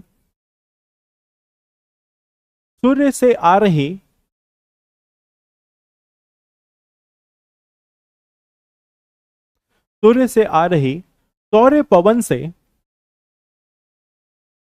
आ रही सौर पवन से हमारी पृथ्वी की रक्षा करता है। सूर्य से आ रही सौर पवन से हमारी पृथ्वी की रक्षा करता है। एक लाइन यहां पे लिख लेना, सौर पवन रक्षा करता है। उसके बाद सौर पवन एक विद्युत चुंबकीय तरंग है जिसकी ऊर्जा बहुत अधिक होती है, जिसकी ऊर्जा बहुत होती है।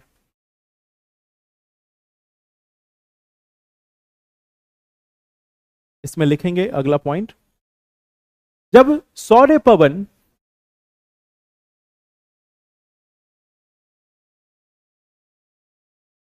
जब सौर पवन पृथ्वी की जब सौर पवन पृथ्वी की चुंबकीय मंडल से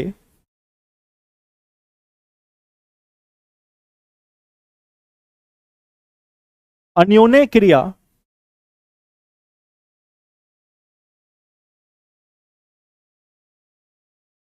क्रिया करता है, तो पृथ्वी के चुंबकीय मंडल में, अन्योन्य क्रिया का मतलब होता है इंटरैक्ट, तो पृथ्वी के चुंबकीय मंडल में बदलाव आता है। पृथ्वी के चुंबकीय मंडल में बदलाव आता है, जिसके कारण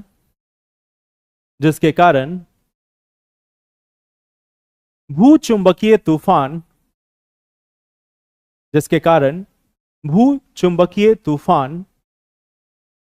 उत्पन्न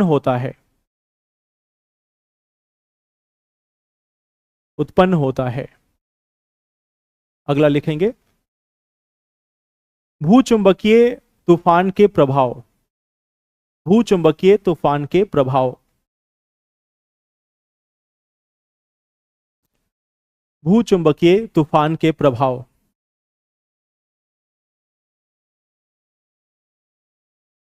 भूचुंबकीय तूफान के कारण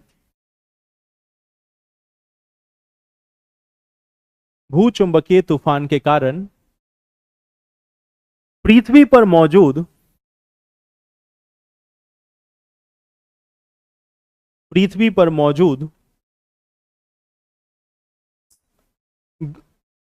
विद्युत ग्रिड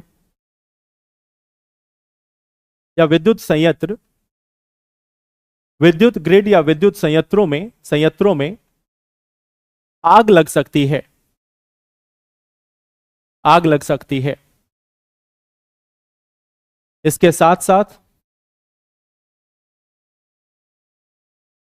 पृथ्वी की कक्षा में मौजूद या पृथ्वी के चारों ओर, पृथ्वी के कक्षा का यहां पे मतलब समझ लेना कि पृथ्वी के चारों ओर कक्षा, पृथ्वी की कक्षा में मौजूद उपग्रहों पर भी इसका असर होगा।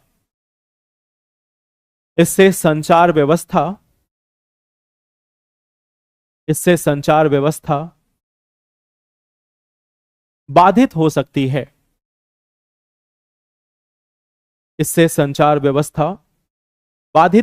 है। इसके साथ साथ हवाई जहाज, प्रक्षेपण यान एवं अन्य यातायात सुविधाओं पर भी, प्रक्षेपण यान अन्य यातायात सेवाओं पर भी इसका विपरीत प्रभाव हो सकता है।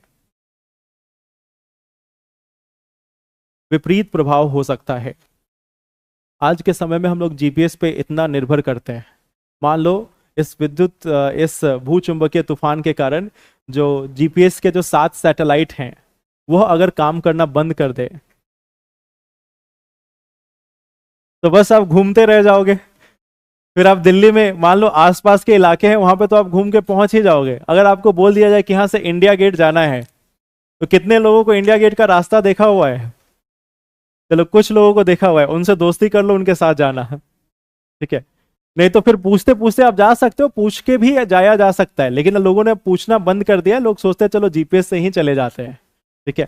और कई बार हम इस पर निर्भर हो जाते हैं। आप देखोगे क्या होता है कि जीपीएस पे जब आपकी निर्भरता बढ़ जाती है तो आप खुद से रास्तों को याद करने की कोशिश भी नहीं करते। जनरली क्या होता है कि मान लो आपके पास जीपीएस नहीं है, या जब जीपीएस नहीं हुआ करता था, आप कहीं पे जाते हो, एक बार या दो बार के बाद आपको रास्ता याद हो जाता है, एक बार या दो बार के बाद आपको रास्ता याद हो जाता है। लेकिन जब आप जीपीएस पर निर्भर हो जाते हो, उसके बाद आपको रास्ता याद रख पाना बहुत ही मुश्किल है, क्योंकि आप ध्यान ही नहीं देते हो। आपको उस समय भी ध्यान रहता है चलो मोबाइल चला लेते हैं, कौन रास्ता याद करे, जीपीएस तो है ही। ठीक है, तो ये निर्भरता भी एक तरीके से हमारे लिए बाद में दिक्कत ही पैदा करती है।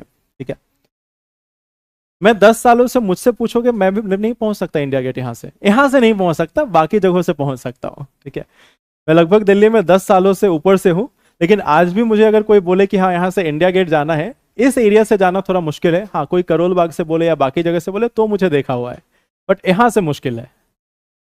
एक ऑप्शन है कि वो विश्वविद्यालय वाली लाइन जो है, मेट्रो जो जा रही है, उसी को देखते देखते पहुंच जाएंगे। चलो, तो ये तो हो गई भूचुंबकीय तूफान का असर। ठीक है, अब एक चीज और यहां पर गौर करना, कि हमने पृथ्वी के चुंबकीय ध्रुवों के बारे में बात की कि नॉर्थ मैग्नेटिक पोल है और साउथ मैग्नेटिक पोल है। लेकिन एक चीज और ध्यान देना, यह ज्योग्राफिकल नॉर्थ या साउथ से अलाइन नहीं करता। मीन्स हमारे जो पृथ्वी का जो भौगोलिक ध्रुव है, जो हमारा उत्तरी ध्रुव और जो दक्षिणी ध्रुव है, उससे यह मैच नहीं करता है। जैसे एग्जाम्पल के तौर पर मान लो ये हमारी पृथ्वी है, इस पृथ्वी का अगर ये नॉर्थ और साउथ पोल है, जो ज्योग्राफिक है, नॉर्थ और साउथ, ये हमारा उत्तरी और दक्षिणी ध्रुव है, तो जरूरी नहीं कि जो हमारा मैग्नेटिक यानी कि चुंबकीय ध्रुव होगा वो यही होगा। हमारी चुंबकीय ध्रुव अभी कुछ इस प्रकार है। ठीक है, लगभग 11 डिग्री के आसपास का अंतर यहां पर देखने को मिलता है, और यह लगातार परिवर्तित हो रही है। कुछ लाख सालों में ऐसा भी होगा कि यह जो उत्तरी ध्रुव है ये यहां पे पहुंचेगा और ये पहुंच जाएगा यहां पे, क्योंकि पृथ्वी जो है, वह पृथ्वी के अंदर जो तरल पदार्थ है, आयरन, कोबाल्ट, निकल, यह लगातार गतिमान है। यह जो है वो लगातार गतिमान है। इनकी जो गति है उसमें अगर कुछ भी बदलाव होता है, कुछ भी चेंज आता है, टेम्परेचर में कुछ भी चेंज आता है, तो उसके कारण पृथ्वी का जो चुंबकीय मंडल है वह लगातार बदलता रहता है। और यह ऑब्जर्व किया गया है। इसके पीछे एक्चुअल क्या कारण है यह अभी भी खोजा जा रहा है, बट देखा जाता है कि लगातार हर साल कुछ ना कुछ सेंटीमीटर यह चेंज हो रही है। जो हमारा भौगोलिक है वो तो फिक्स हो गया कि चलो वहीं पे आर्कटिक रहेगा, वहीं पे अंटार्कटिक है, वो तो फिक्स कर लिया हमने। बट जो ये जो हमारा चुंबकीय जो ध्रुव है यह बदलता रहता है। पृथ्वी का चुंबकीय जो ध्रुव है वह इसके जीवन काल में, मतलब पृथ्वी के जीवन काल में कई बार बदलाव हुआ होगा। जिसको आज हम नॉर्थ मान के चल रहे हैं वह कभी साउथ होगा, और जो आज साउथ है वह कभी फिर से नॉर्थ होगा। ठीक है, तो ये चेंज करता रहेगा। एक बार ऐसा भी आएगा कि पृथ्वी का जो चुंबकीय जो ध्रुव है वह इक्वेटर की तरफ बिल्कुल पैरेलल होगा या इक्वेटर के हिसाब से होगा। तो ये चीजें बदल रही हैं, ये लगातार बदलती रहती हैं। इसकी एक वजह जो अभी तक बताई जाती है कि पृथ्वी का जो कोर है उसमें कुछ ना कुछ बदलाव होते रहते हैं, क्योंकि यह लिक्विड है, इसमें कुछ ना कुछ बदलाव होते रहते हैं, कुछ ना कुछ चेंज होते रहता है, जिसके कारण यह बदल रही है। ठीक है, अब पृथ्वी के कोर के बारे में ज्यादातर स्टडी चल ही रही है। अब क्योंकि इस चुंबकीय तूफान का असर ज्यादा है। पहले क्या था, पहले तो हमें कोई मतलब ही नहीं था। पहले सिंपल ये था कि भूचुंबकीय तूफान का आज से देखो 50 साल पहले तक या 30 साल पहले तक इतना कोई असर नहीं था, क्योंकि 30 साल या 40 साल में हमारी संचार व्यवस्थाएं जो है वह काम करना स्टार्ट की हैं। अगर आप भारत में देखोगे तो भारत में पिछले 20 सालों से संचार व्यवस्थाओं पर निर्भरता बढ़ी है। लेकिन आप 1980 के पहले देखो, 1980 के पहले कोई क्या ईमेल व्हाट्सएप करते थे? नहीं करते थे। या इवन अगर आप देखोगे कि 1990s में भी, 1990 के दशक में भी जो हमारी ईमेल पे या बाकी चीजों पे जो निर्भरता थी वो बहुत ही कम थी। कुछ रॉयल लोग रहे होंगे जिनका ईमेल का इस्तेमाल उस समय किया जाता होगा, या नहीं भी किया जाता होगा, या इंटरनेट का इस्तेमाल करते होंगे। बट आज के समय में यह आम लोगों की जिंदगी से जुड़ चुका है। तो अब इसके कारण क्या है कि अब इसको लेकर शोध और बाकी चीजें स्टार्ट हुई हैं। पहले तो इसको लेकर चर्चा भी नहीं होती थी। आप देखोगे 2020 के पहले, 2020 के पहले और 2022 के पहले, इवन 2022 के फरवरी से पहले भूचुंबकीय तूफान को लेकर इतनी चर्चा ही नहीं होती थी, क्योंकि एलन मस्क भाई साहब का सैटेलाइट गिर गया 40-45, तो अब लगा कि हाँ कुछ ना कुछ प्रभाव तो है। 40 सैटेलाइट गिरना मीन्स आप समझ रहे हो कि एक साथ कितना लॉस होगा। 40 सैटेलाइट अगर डिस्ट्रॉय हो जाए तो आप उसका प्रभाव सोच सकते हो। तो उसके बाद आप देखोगे कि 2022 के पहले, आप द हिंदू या इंडियन एक्सप्रेस देखो, 2022 के पहले का आपको कभी कभी शायद चर्चा मिली हो कि भूचुंबकीय तूफान भी कुछ होता है। 2022 के फरवरी में हुआ, और आप सोचो कि फरवरी में इवेंट हुआ और जून में एग्जाम था, जून में पूछ लिया गया। इतने कम दूरी में, इतने कम अंतराल में आप देखोगे फरवरी में इवेंट हुआ था और जून में एग्जाम था, या मई में एग्जाम था, जून में भी नहीं था। 2022 में आप देखोगे शायद 31 मई के आसपास में कभी एग्जाम था और उसमें पूछ लिया गया। तो तब से यह ज्यादा पॉपुलर हुआ है। और पिछले एक साल का आप न्यूज़पेपर उठाकर देखो, पिछले एक साल में मिनिमम द हिंदू में आपको 10 आर्टिकल मिलेंगे जो भूचुंबकीय तूफान से संबंधित होंगे, क्योंकि अब यह चर्चा का विषय बन चुका है। तो पहले भी होता था, ऐसा नहीं कि पहली बार होना स्टार्ट हुआ है, पहले भी होता था, पहले हमें फर्क नहीं पड़ता था, लेकिन अब हमें फर्क पड़ता है, तो इसलिए हम इसको पढ़ रहे हैं। एक और चीज जो भूचुंबकीय तूफान के कारण होता है और वह बेहतरीन दिखता है, वह है ध्रुवीय ज्योति। वह है ध्रुवीय ज्योति, ऑरोरा। ठीक है, ज्योग्राफी में पढ़ा है ऑरोरा के बारे में। आयन मंडल में अगर कुछ चेंज आता है, आयन मंडल में जो आयंस है उनके बीच में इंटरेक्शन के कारण यह ऑरोरा बनता है। कहां पाया जाता है? ध्रुवीय क्षेत्रों में, उत्तरी ध्रुव और दक्षिणी ध्रुव। अब आप देखो इसका असर, जो जियोमैग्नेटिक स्टॉर्म है, भूचुंबकीय तूफान है, उसका असर आप देखो कि लद्दाख, जो कि आपका लगभग 30 डिग्री के आसपास में स्थित होगा, लगभग 30 डिग्री नॉर्थ पे स्थित होगा, वहां पे भी ऑरोरा बनता हुआ दिखा है। वहां पे भी यह जो ज्योति है वह देखने को मिली है पिछले साल। और यह जो ज्योति बनी है वह भौगोलिक कारणों से नहीं, यह जो ज्योति बनी है अब यह बनी है भूचुंबकीय तूफान के कारण।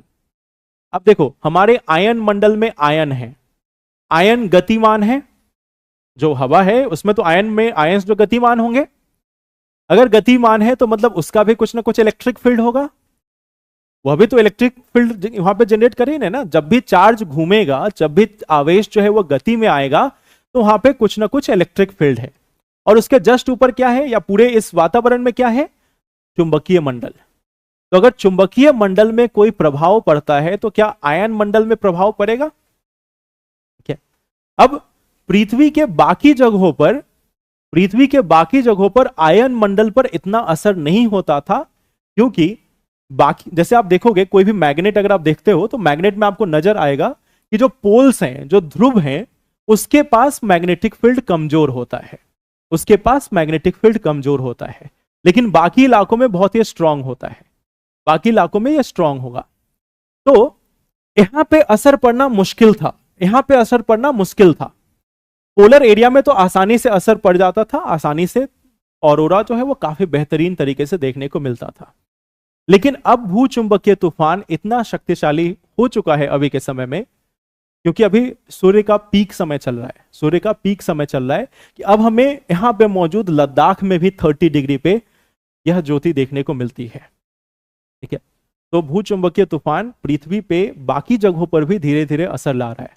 ज्यादातर भूचुंबकीय तूफान का असर जो यूरोपीय देश हैं उस पे आता था। अब आप बोलोगे कि दक्षिण में क्यों नहीं? दक्षिण में देश है कहां? दक्षिणी जो इलाका है, दक्षिणी जो हेमिस्फेयर है, दक्षिणी गोलार्ध है, उसमें देश ही कहां है? एक तो घूमता फिरता ऑस्ट्रेलिया है। ऑस्ट्रेलिया में जितने लोग हैं उतने यहां तो हमारे ट्रेन में हैं। हाँ, उतने ही लोग हमारे यहाँ ट्रेन में होते हैं पर डे जितना ऑस्ट्रेलिया की पॉपुलेशन है। ठीक है, तो हम पूरी ऑस्ट्रेलिया को ट्रेन में घुमा सकते हैं इंडिया में, इतना तो हमारे पास खाली स्पेस होगा। ठीक है, तो वहां पे वैसे भी बहुत ज्यादा चर्चा नहीं होती। ठीक है, और ज्यादातर जो लोग हैं वो आप देखोगे कि जो उत्तरी जो ऑस्ट्रेलिया का पार्ट है और जो खासकर ट्रॉपिकल एरिया है या सब ट्रॉपिकल एरिया है उसी में पाए जाते हैं। जो वहाँ के उष्ण कटिबंधीय क्षेत्र हैं उसी में ज्यादातर पाए जाते हैं ऑस्ट्रेलिया के लोग। एक ही इलाके में कंसंट्रेट है, बाकी ऑस्ट्रेलिया खाली है, कब्जा नहीं कर सकते लेकिन खाली है। ठीक है, तो ये एक दिक्कत है वहां पे कि दक्षिणी गोलार्ध में देश है ही नहीं। कभी मैप उठाकर देखना, आपने देखा होगा मैप होता है, ग्लोब भी होता है, उस पर देखना दक्षिणी गोलार्ध में आपको देश नहीं दिखेंगे, लेकिन फिर भी वहां पे इवेंट होता है, देखने वाला कोई नहीं है। हाँ, अंटार्कटिका में क्योंकि बहुत अलग अलग स्टेशंस बनाए गए हैं, भारत के भी 2 स्टेशंस वहां पे बने हुए हैं, तो उसको लेकर फिर वहां पे चर्चा होती है। भारत के 2 स्टेशंस है ना, क्या नाम है उनका?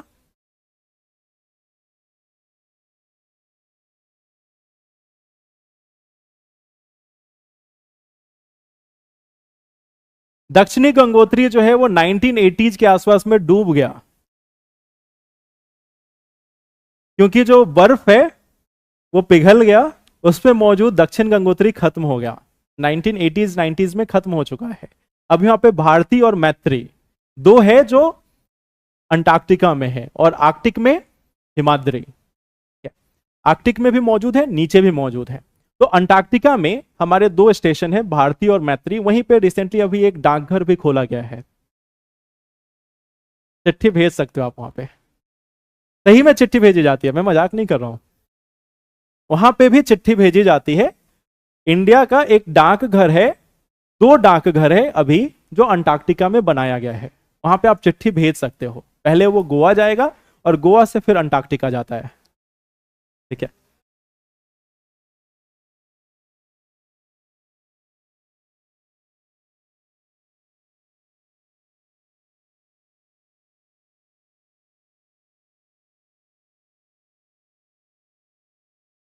हाँ 20, हाँ अभी तक ज्यादा असर देखने को नहीं मिला है। ठीक है, देखो अभी तक इसके जो पृथ्वी का जो घूर्णन है या पृथ्वी जो परिक्रमा करता है, इस पे बहुत ज्यादा असर इसका देखने को नहीं मिला है, क्योंकि अगर ये असर होने लगे तो फिर पृथ्वी अपनी कक्षा से ही अलग हो जाएगी। पृथ्वी जैसे अभी आप देखोगे ना, जो कक्षा है पृथ्वी के चारों ओर, सूर्य के चारों ओर जो कक्षा है, अगर इस पे असर हो जाए, इतना पावरफुल हो जाए मैग्नेटिक स्टॉर्म, तो फिर पृथ्वी के परिक्रमा पे ही असर पड़ जाएगा। ऑरोरा क्या है? ऑरोरा हमारे वायुमंडल में है ना। ऑरोरा क्या है? ऑरोरा हमारा आयन का एक मंडल है, गैस है ये, और गैस पे प्रभाव इसलिए पड़ रहा है क्योंकि हमारा जो भूचुंबकीय जो मंडल है उसमें बदलाव आ रहा है। तो ये सारे पृथ्वी पे मौजूद कणों पे होता है। आयन मंडल पृथ्वी का ऐसा नहीं कि पृथ्वी के धुरी से सटा हुआ है या पृथ्वी के धुरी से लगा हुआ है। आयन मंडल का मतलब है एक गैस की एक लेयर, गैस की एक पूरी जो परत है वो मौजूद है, उस उसमें आयंस है। अब देखो वो आयन क्या है, पॉजिटिव चार्ज होंगे या नेगेटिव चार्ज होंगे, यानी कि उसमें आवेश है, वह गतिमान है, तो मतलब इलेक्ट्रिक फील्ड है। अगर मैग्नेटिक फील्ड चेंज होगा तो क्या उसका असर, यानी कि जो चुंबकीय क्षेत्र है अगर वह चेंज होगा तो क्या उसका असर हमारे विद्युत क्षेत्र पे होगा या नहीं। तो इसी के कारण ऑरोरा होता है। स्टेट में, स्टेट मतलब प्लाज्मा अवस्था में, प्लाज्मा अवस्था में, प्लाज्मा अवस्था में हमें ऑरोरा देखने को मिलता है। देखो यहां पे तो नहीं है, बट नियॉन बल्ब देखना कभी, नियॉन बल्ब में प्लाज्मा होती है। प्लाज्मा के बारे में हम लोग आगे पढ़ेंगे, जब केमिस्ट्री में आएंगे तब हम लोग पढ़ेंगे। जब भी कोई पदार्थ प्लाज्मा अवस्था में पहुंचती है तो वहां पे आयोनाइज गैसेज होते हैं, आयन वाले गैस होते हैं, और जब गैस आयोनाइज होगा उसमें ऊर्जा बहुत अधिक होगी, तब वह ग्लो करेगा, चमकेगा, और उससे हमें लाइट मिलती है। ठीक है, तो ये गैस में बदलाव है, पृथ्वी पर इसका असर नहीं है अभी। अगर भूचुंबकीय तूफान इतना ताकतवर हो जाए कि पृथ्वी पर भूकंप पैदा करने लगे, या इसमें एक ऑप्शन वो भी दिया था कि सुनामी होगी, उसमें ऑप्शन एक ये भी था कि सुनामी होगी, सुनामी नहीं होगी। सुनामी क्यों होती है? या तो वोल्केनो हुआ हो, पानी के विस्थापन से, पानी का विस्थापन इससे नहीं होगा, पानी का विस्थापन तब होगा जब वहां पे नीचे से ऊर्जा निकल रही हो, या ऊपर से कोई माउंटेन टूट के गिर गया हो। माउंटेन अगर टूट के गिर जाए किसी भी मान लेते हैं समुद्र में, तो बहुत ज्यादा विस्थापन होगा, तब भी जाकर सुनामी हो सकती है छोटे लेवल की। लेकिन इसके कारण सुनामी नहीं होगी, इसके कारण जंगल में आग नहीं लगेगी, इसके कारण पृथ्वी की परिक्रमा पर, पृथ्वी के घूर्णन पर अभी तक कोई असर नहीं देखा गया है। इन फ्यूचर अगर देखा जाए तो वो तो शोध की बात है, अभी पहले वो तो साइंटिस्ट करेंगे, उसके बाद हम लोग देखेंगे। ठीक है, लेकिन अभी तक इतना ही है। क्लियर? ठीक है। और ये मैं जो इतना बता रहा हूं ऐसा नहीं कि टेक्स्ट बुक के हिसाब से बता रहा हूं, टेक्स्ट बुक में जिक्र भी नहीं है। ये मैं जो भी आपको इंफॉर्मेशन दे रहा हूं वो 2-3 एजेंसीज के हवाले से, जिसमें एक है नासा, एक है ईएसए और तीसरा अपना इसरो। इन 3 एजेंसीज पे, और हाँ नेशनल ज्योग्राफिक, इन 4 एजेंसीज पे जितनी जानकारी है उसके हिसाब से। इसके आगे अभी उन्होंने अपडेट नहीं किया है, तो उसका हम लोग इंतजार करेंगे। ठीक है, चलिए। तो ये ऑरोरा जो है, जो ध्रुवीय ज्योति है या मेरु ज्योति है, इसका भी निर्माण हमें देखने को मिल सकता है इस भूचुंबकीय तूफान के कारण। कोई डाउट इसमें? चलिए, तो इसके आगे बढ़ते हैं, विद्युत और चुंबक से थोड़ा आगे बढ़ते हैं, आते हैं ध्वनि पे। ठीक है, ध्वनि यानी कि साउंड। साउंड कैसे जनरेट होती है? कंपन से। साउंड जो है वो कंपन से जनरेट होती है। 2 तरीके की तरंगे होती है, एक को बोलते हैं अनुप्रस्थ तरंग और एक को बोलते हैं अनुदैर्घ्य तरंग। अनुप्रस्थ को इंग्लिश में बोलते हैं ट्रांसवर्स वेव और अनुदैर्घ्य को इंग्लिश में बोलते हैं लॉन्गिट्यूडनल वेव। ठीक है, तो जिनको इंग्लिश भी जानिए, क्योंकि कल मुझे कुछ बच्चे मिले बाद में जिन्होंने बोला कि सर आप इंग्लिश में बोल दिया करो टर्म, तो इसलिए मैं दोनों बोल रहा हूं। ठीक है, तो अनुदैर्घ्य को इंग्लिश में बोलते हैं लॉन्गिट्यूडनल, अनुप्रस्थ को इंग्लिश में बोलते हैं ट्रांसवर्स वेव। तो ये 2 प्रकार के तरंग होते हैं। जो हमारी प्रकाश है वह कैसी तरंग है? अनुदैर्घ्य या अनुप्रस्थ? लाइट का मोशन कुछ इस प्रकार होता है। लाइट का जो मोशन है वो कुछ इस प्रकार है। कौन सा तरंग है ये? अनुप्रस्थ तरंग है, ये ट्रांसवर्स वेव है। लॉन्गिट्यूडनल वेव जो होती है, अनुदैर्घ्य तरंग जो होती है, वो कुछ इस तरीके से काम करती है, संपीड़न और विरलन से, यानी कि कंप्रेशन और रेयरफैक्शन से। ठीक है, इसको बोलते हैं संपीड़न एवं विरलन।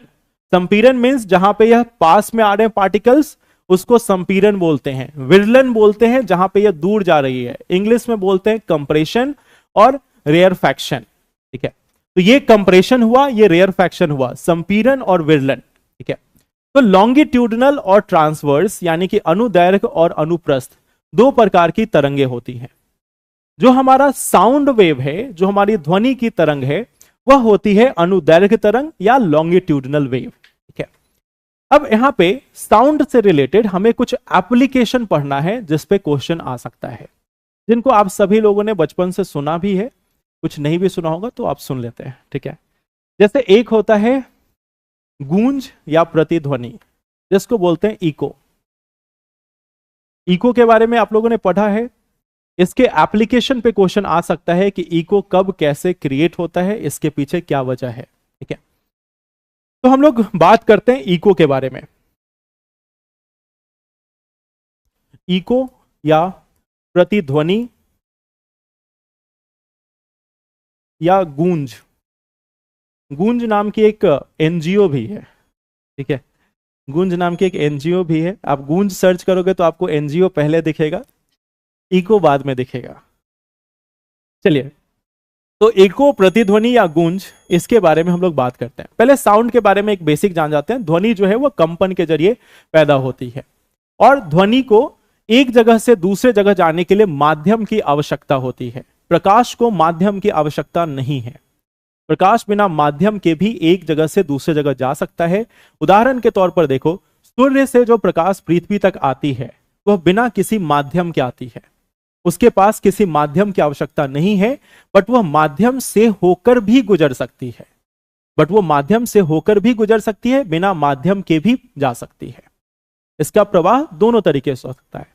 लेकिन जो ध्वनि है, ध्वनि एक ऐसी ऊर्जा है, साउंड एक ऐसी ऊर्जा है जो हमेशा किसी न किसी मीडियम के थ्रू ही जाएगी, किसी न किसी माध्यम से ही जाएगी। वैक्यूम में, निर्वात में इसका प्रवाह नहीं हो सकता, बिना मीडियम के यह नहीं जा सकता, क्योंकि इसको हमेशा मीडियम के पार्टिकल्स की आवश्यकता होती है, उसके बिना यह नहीं चल सकता। अब देखो, इस ध्वनि में जो हमें एक टॉपिक देखना है वो है गूंज या प्रतिध्वनि। अब ये गूंज और प्रतिध्वनि कब होती है, कैसे होती है, इसको समझते हैं। जैसे मान लो आप कोई भी साउंड सुनते हो, ठीक है, जैसे मैंने बोला साउंड, तो ये जो वर्ड है साउंड, इसका सेंसेशन आपके दिमाग में लगभग 0.1 सेकेंड तक मौजूद होता है। इसका जो सेंसेशन है वह आपके माइंड में 0.1 सेकेंड तक मौजूद होता है। यानी साउंड, जब भी मैं साउंड अगर बोल रहा हूं तो मेरी आवाज या यहां पे लगे जो स्पीकर्स हैं, या आप अपने घरों में अगर सुन रहे हो तो आपके घर में अगर स्पीकर्स लगा है तो वह आवाज जाकर इन दीवारों से टकराएगी, वह आवाज जाकर आपसे भी टकराएगी, मौजूद हर एक टेबल चेयर सभी चीजों से टकराएगी। टकराने के बाद उसका भी परावर्तन होगा, वह भी रिफ्लेक्ट होकर आपके पास पहुंचेगी। अगर वह 0.1 सेकेंड के पहले पहुंच जाती है तो आप पे कोई असर नहीं होगा, आपको वही एक ही साउंड या एक ही बार सुनाई देगा। जैसे अगर मैं साउंड बोलता हूं तो आपको यह साउंड सिर्फ एक बार नहीं कई बार सुनाई दे रहा है। आपके कानों में यह ध्वनि सिर्फ एक बार नहीं बल्कि कई बार पहुंच रही है, लेकिन हर बार वह इस 0.1 सेकेंड के अंदर ही पहुंच जा रही है, 0.1 सेकेंड के अंदर ही पहुंच जा रही है, जिसके कारण आपको गूंज सुनाई नहीं देती। अगर यह 0.1 सेकेंड के बाद पहुंचे तब आपको एको सुनाई देगा, तब आपको वही ध्वनि बार बार रिपीट होती हुई सुनाई देगी। यह एक बेसिक पार्ट होता है।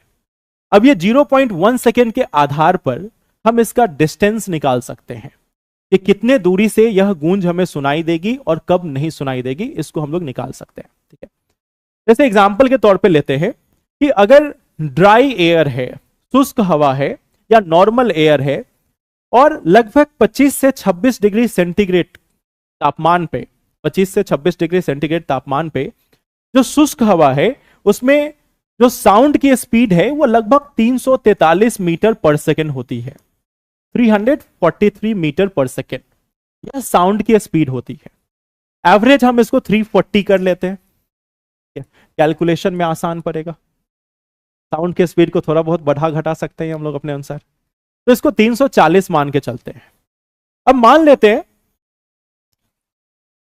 कि कोई एक व्यक्ति यहां पे मौजूद है और इस पूरे एरिया में इसके सामने एक दीवार खड़ी कर दी गई। ठीक है, ये पूरा रूम है, इसके सामने में एक दीवार है। अब जब यह बोलेगा, जब भी यहां से मान लेते हैं कि कोई भी साउंड जनरेट हुआ, मान लेते हैं इसने एक स्पीकर रखा हुआ है, ठीक है, घर में अकेला बैठा हुआ है, सोचा चलो गाने सुन लेते हैं। अभी वो गाना कुछ बहुत फेमस गाने भी आए, एक पंचायत मूवी का गाना है, सॉरी पंचायत सीरीज का, वो बहुत फेमस भी चल रहा है, तो उसने वैसे ही गाने बजा दिए। तो मान लो ये जो साउंड है वो इस दीवार तक पहुंचा और इस व्यक्ति से इस दीवार की जो दूरी है उसको हम मान लेते हैं कि 15 मीटर है, 15 मीटर है। तो साउंड को रिटर्न होकर आने में कितना डिस्टेंस कवर करना होगा? 30 मीटर। ठीक है, तो ये रिटर्न होकर आ जा रहा है 30 मीटर में। अब साउंड 340 मीटर पर सेकेंड में आ रहा है। इसको अगर हम 1 सेकेंड का देखें, 0.1 सेकेंड का देखें, तो इसमें मिनिमम यह 34 मीटर का कवर करेगा। मिनिमम 0.1 सेकेंड में इसको 34 मीटर कवर कर सकता है।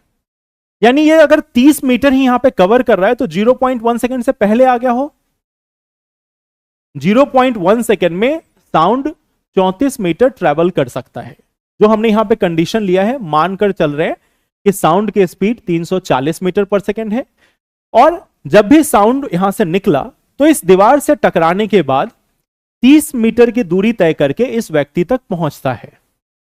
बट साउंड 0.1 सेकेंड से पहले आ गया होगा, क्योंकि यहां पे 0.1 सेकेंड में यह 34 मीटर तक ट्रेवल कर सकता था। तो अगर साउंड पहले आ गया है तो फिर इस व्यक्ति को गूंज सुनाई नहीं देगी। लेकिन मान लेते हैं कि इस दीवार की दूरी पहले हमने माना 15 मीटर, फिर हम मानकर चलते हैं कि 18 मीटर हो गई। अब मानकर चलते हैं दूसरा केस कि अब यह 18 मीटर पे है। अगर यह 18 मीटर पे है तो अब साउंड को कितना डिस्टेंस ट्रेवल करना पड़ा? 36 मीटर। यानी अब ये 0.1 सेकेंड के बाद आएगी।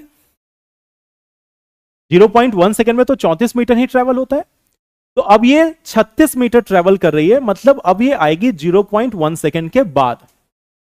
अगर 0.1 सेकेंड के बाद इस व्यक्ति तक पहुंच रही है तो उसको गूंज सुनाई दे सकती है, और इसी को हम बोलते हैं एको या प्रतिध्वनि, या आप जो भी और नाम देना चाहो, ठीक है, इको या प्रतिध्वनि या गूंज। तो ये तभी होगा। अब देखो यहां पे हमने एग्जांपल माना 340, कुछ जैसे मान लो अब यहां पे जो हवा है उसमें कितनी आर्द्रता है, उसमें विंड का उसमें ध्वनि की जो स्पीड है वह कितनी है, जो डिस्टेंस है वह कितना है, टेम्परेचर कितना है, इन सभी चीजों पर निर्भर करता है। इन सभी चीजों पर निर्भर करता है, तो हर एक रूम में यह डिस्टेंस जो है वो अलग अलग होगा। हो सकता है आपने जब स्टार्टिंग में एनसीईआरटी में या किसी बेसिक किताब में पढ़ा हो तो उसमें आपको लिखा हुआ मिल जाएगा कि 17.2 मीटर के बाद आपको एको सुनाई देगा। हो सकता है कुछ किताबों में आपको ऐसा लिखा हुआ मिले, ठीक है।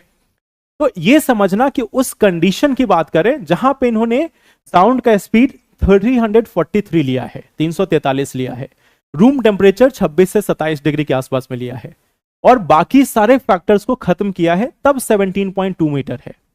अब इसका मतलब ये नहीं कि आप बाहर निकलना और बोलना कि सर मैंने डिस्टेंस से बोला था, 17 मीटर के ज्यादा डिस्टेंस से बोला था, बट मेरे पास आवाज वापस नहीं आई, तो उसके लिए मैं जिम्मेदार नहीं हूं, उसके लिए बाकी पर्यावरण के फैक्टर्स जिम्मेदार है। दूसरा एक और चीज है, हर बार यह गूंज सुनाई दे जरूरी नहीं, क्योंकि साउंड सामने वाला सरफेस कैसा है, जो सतह जिससे यह टकरा के आ रहा है उस वह कैसा है, साउंड की एम्पलीट्यूड कितनी है, एम्पलीट्यूड मींस उसकी तीव्रता कितनी है, जो आयाम है वह कितना है, उस पर उसकी इंटेंसिटी डिपेंड करेगी, तीव्रता डिपेंड करेगी, उसके अनुसार भी डिपेंड करता है। तो अगर एक लाउड साउंड है, उसको अगर सारे कंडीशंस मिल गए तब जाकर गूंज सुनाई देती है या प्रतिध्वनि सुनाई देती है। कई बार आप एम्प्टी रूम में जाओ, जैसे सुबह सुबह आओ, पहली बार क्लास में, जब आप फर्स्ट स्टूडेंट बन जाओ जो क्लास में पहुंचे हो, या एक दो लोग भी रहेंगे तो चलेगा, और एक दो लोग हैं, उसी समय आप यहां पे पहुंचो और उस समय इस पूरे हॉल में कुछ बोलो, हो सकता है कि उस समय आपको यह गूंज सुनाई दे। जैसे मान लो अगर मुझे गूंज सुनना हो तो मैं बोलूंगा आप सभी लोग बाहर चले जाओ, फिर मैं अकेले इस रूम में बोलूंगा और फिर मुझे गूंज सुनाई देगी, इस रूम में भी देगी। इसका कारण यह है कि फिर आप लोग साउंड को एब्जॉर्ब नहीं करोगे, आप जो बैठे हो उनके द्वारा साउंड एब्जॉर्ब कर लिया जाता है। एब्जॉर्ब मींस आपके शरीर के द्वारा भी उस साउंड वेव को एब्जॉर्ब करके खत्म कर दिया जाता है। इसलिए जब आप भरे रूम में हो, पूरा एक ऑडिटोरियम भर गया हो, तो उसके बाद आपको गूंज सुनाई नहीं देती। लेकिन जब आप मूवी हॉल में भी पहले नंबर पे पहुंचते हो और आप कुछ बोलते हो तो आपको हो सकता है कि गूंज सुनाई दे दे, और सुनाई दे रही है मीन्स अच्छे से मूवी हॉल को बनाया नहीं गया है, गूंज सुनाई नहीं देनी चाहिए, ठीक है। तो इन सभी चीजों को ध्यान देकर ही मूवी हॉल या ऑडिटोरियम्स बनाए जाते हैं, फिर भी कई बार कुछ ना कुछ खामियां रह जाती है तो आपको गूंज सुनाई देती है। गूंज को हटाना भी एक बहुत बड़ी चुनौती होती है, जो खासकर जो ऑडिटोरियम्स हैं, जो मूवी हॉल हैं, उनके लिए सबसे बड़ी चुनौती होती है कि इसको कैसे हटाया जाए, उनको हटाना भी एक चुनौती है, ठीक है। तो एको क्यों होता है पहले आप ये समझे। एक ही चीज जो आपको याद रखना है वो है 0.1 सेकेंड, बाकी सारी चीजें निर्भर करती है पर्यावरण के बाकी फैक्टर्स पे, बट हमारे ईयर्स में, हमारे कानों में 0.1 सेकेंड तक एक ही साउंड मौजूद होता है। उसके बाद अगर कोई आया तो फिर हमारा ब्रेन उसको अलग अलग देखेगा। अगर आप सोचो ब्रेन सभी को एनालाइज करने लगे, 0.1 सेकेंड नहीं और डिटेल में चला जाए, लाइक मान लो 0.001 सेकेंड पे अगर ब्रेन एनालाइज करने लगे सभी साउंड को, तो जब भी हम लोग कुछ बोलेंगे आप समझ सकते हो कि कितनी बार हमें वो ध्वनि सुनाई देगी। अब सोचो एक बार आपको क्लास में बोला जाए साउंड, और आपको लगातार sound sound sound sound sound sound sound सुनाई दे रहा है, क्योंकि 0.1 सेकेंड से 0.001 सेकेंड के बाद कई बार ये साउंड आ जाएगा आप तक, ठीक है। तो ये एक चैलेंज हो जाएगा। तो अभी अब सोचो कि पूरे विश्व में कैसी बनावट है, हमारे बॉडी की कैसी बनावट है कि साउंड को कैसे, कितना एब्जॉर्ब करना है, कितने समय में देना है, ये सारी चीजें इस पर निर्भर करती है। तो आप अगर देखोगे लाइफ की जो स्ट्रक्चर है या लाइफ जो है, या पूरा ब्रह्मांड जो है एक बहुत ही सिमेट्री में एग्जिस्ट करता है। लाइफ जो है वो पूरी एक सिमेट्री में एग्जिस्ट करता है। इसमें सभी चीजें इस प्रकार से बनाई गई हैं कि जितनी भी हमारे आसपास की चीजें वो सुचारू ढंग से चल पा रही है। जैसे आप कुछ सुन पा रहे हो, कुछ देख पा रहे हो, कुछ कर पा रहे हो, तो इन सभी में बहुत सारे फैक्टर्स का कॉम्बिनेशन है। कई बार हम लोग सोचते हैं कि एक दो चीजों को लेकर सारी चीजें डिसाइड हो जाती हैं। जैसे मान लो साउंड में अगर मैं सिर्फ ये बोल दूं कि हाँ 17 मीटर की दूरी होनी चाहिए तब आपको इको सुनाई देगा, वो गलत होगा, क्योंकि बहुत सारे फैक्टर्स होंगे। सरफेस कैसा है, तापमान कैसा है, हवा में आर्द्रता कितनी है, साउंड का एम्पलीट्यूड कितना है, ये वो फैक्टर्स है जिसको हम जानते हैं, जिसको कैलकुलेट कर सकते हैं। बहुत सारे अननोन फैक्टर्स भी होंगे, जैसे यहां से न्यूट्रिनो का फ्लो कितना हो रहा है, यहां से डार्क मैटर का फ्लो कितना हो रहा है, बहुत सारे फैक्टर्स हैं। बट फिर भी हम एक कॉमन चीजों को निकाल कर चलते हैं कि 0.1 सेकेंड के बाद हमें सुनाई देता है। ठीक है, क्लियर? तो ये हो गई इको की बात, प्रतिध्वनि या गूंज की बात। एक और चीज होती है जिसको हम बोलते हैं डॉपलर इफेक्ट, डॉपलर प्रभाव। डॉपलर प्रभाव के बारे में सुना है आपने कभी? डॉपलर प्रभाव आप सभी ने महसूस किया है, भले ही पढ़ा ना हो, क्योंकि आप दिल्ली में रहते हैं तो डॉपलर प्रभाव आप सभी ने महसूस किया है। डॉपलर प्रभाव जैसे एक एग्जाम्पल के तौर पे मैं बताता हूं। आप दिल्ली के किसी भी रोड पे जाकर 10 मिनट व्यतीत करना, 10 मिनट जाकर वहां पे खड़े होना, आपको कोई ना कोई एक एम्बुलेंस आती हुई नजर आ जाएगी। ठीक है, ये तो नॉर्मल है, दिल्ली में 10 मिनट में आपको एक एम्बुलेंस दिखी जाएगी कहीं ना कहीं से आती हुई, और कुछ नहीं तो पुलिस की गाड़ी आ जाएगी, या फिर फायर डिपार्टमेंट। गर्मी के दिनों में बाहर निकल जाओ, फायर डिपार्टमेंट भी घूमता रहता है। तो इन सभी में जो सायरन लगा होता है, आपने अगर गौर किया हो, जब जब यह एम्बुलेंस आपके तरफ आ रही होती है उस समय आपको उसके जो साउंड है वो काफी तेज सुनाई दे रही होगी, काफी तेज आपको उसकी जो पिच है वो बढ़ती चली जाती है, उसका जो आयाम है वो बढ़ता चला जाता है, आपको काफी तेज साउंड सुनाई देती है। लेकिन जैसे ही एम्बुलेंस आपको क्रॉस कर गई, आपको लगा हो कि एम्बुलेंस वाले ने शायद सायरन जो है वो कम कर दिया, मुझे ही देखकर सायरन का जो साउंड है वो बढ़ा रहा था। आप कभी अगली बार जब जाना तो गौर करना, जब एम्बुलेंस आपकी तरफ आ रही होगी उस समय में आपको लगेगा कि इसकी साउंड बहुत तेज हो चुकी है, और जैसे ही आपको क्रॉस कर गई, जैसे ही आपसे आगे निकल गई, फिर आपको लगेगा अचानक से इसने बंद क्यों कर दिया या कम क्यों कर दिया आवाज, क्या हमें ही देखकर यह सायरन बजा रहा था? तो ऐसा नहीं होता, उसका सायरन कंटिन्यूअसली चल रहा होता है, बस उसमें एक प्रभाव आता है जिसको हम बोलते हैं डॉपलर प्रभाव। और ये डॉपलर प्रभाव क्या होता है इसको मैं आपको एक फिगर से दिखाता हूं।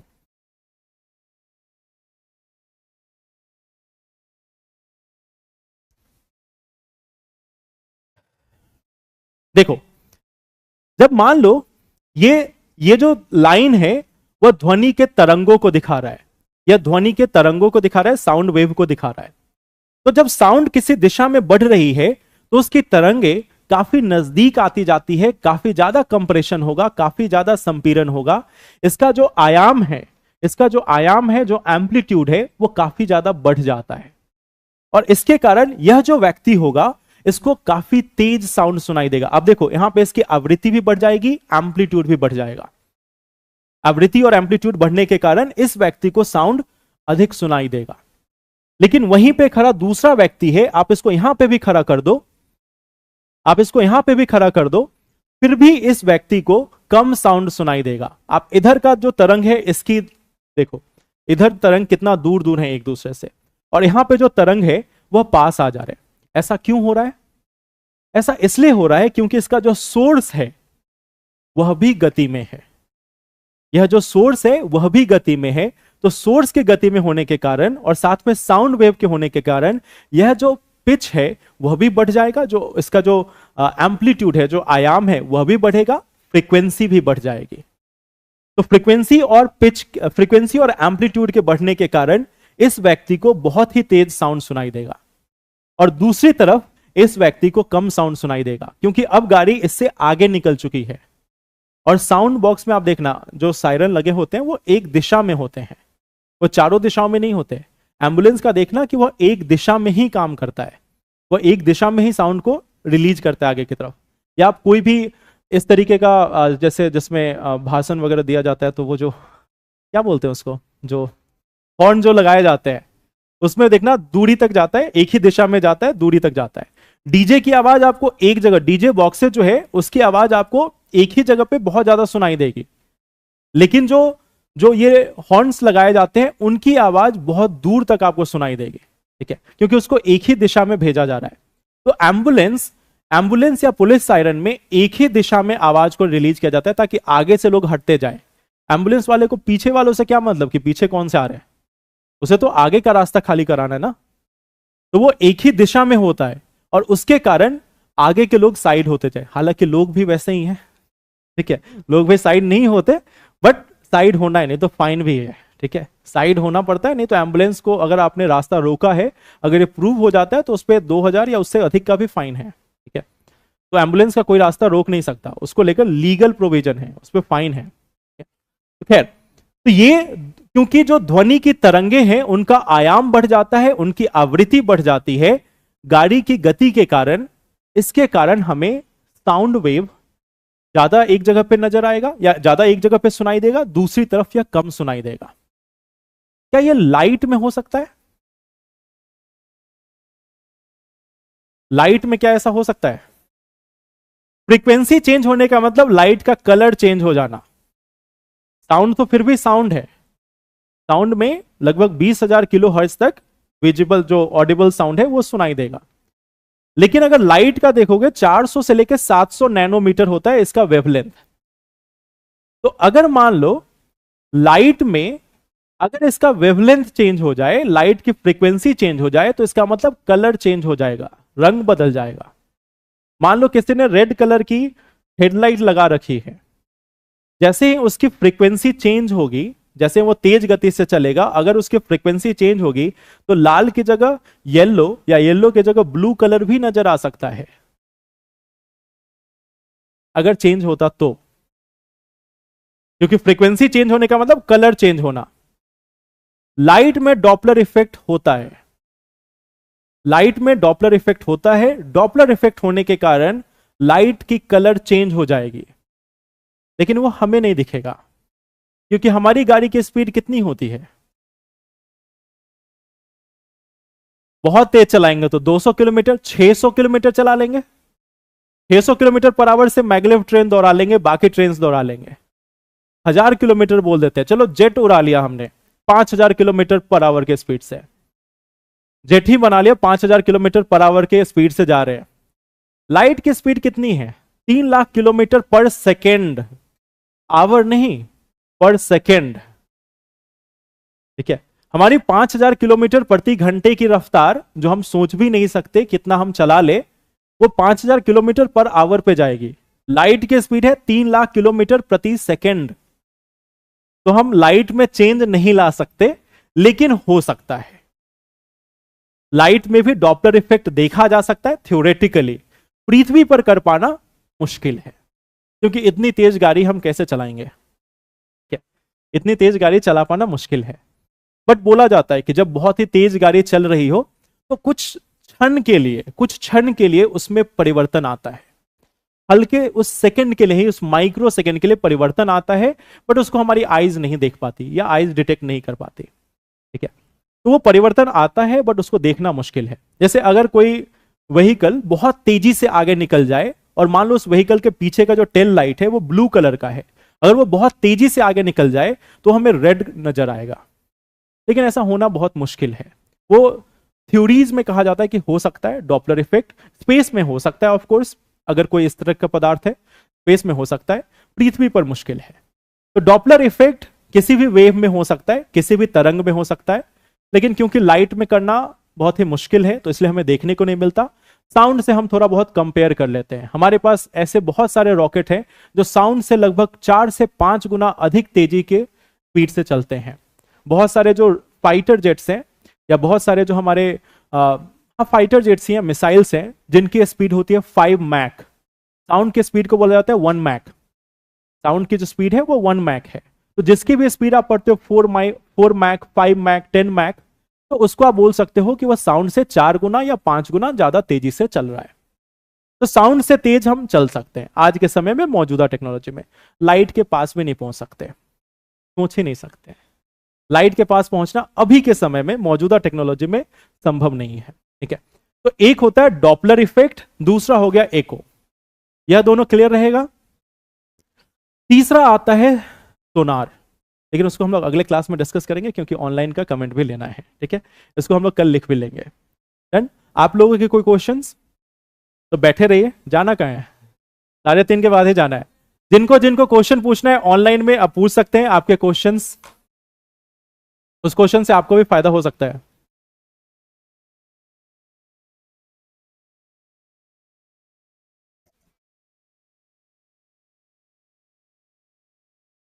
अगर आपका कोई डाउट है, कोई क्वेश्चन है तो पूछ सकते हैं। Can be see the same effect in amplifier? हाँ, एम्पलीफायर में किया जा सकता है, बट एम्पलीफायर का वो रोल नहीं है ना। जो डॉपलर इफेक्ट है वो इस पर डिपेंड करता है। एको मरुस्थल में डे एंड नाइट में अंतर क्यों होता है? क्योंकि वहां पे डे एंड नाइट का टेम्परेचर अलग होगा। संडे को क्लास नहीं होती। डॉपलर इफेक्ट हाँ ट्रेन में भी काम करेगा, ट्रेन के स्पीड पे वो भी होगा। एको जो है वो साउंड के रिफ्लेक्शन के कारण होता है, साउंड के यानी कि ध्वनि के परावर्तन के कारण होता है। ध्वनि एक ऊर्जा है।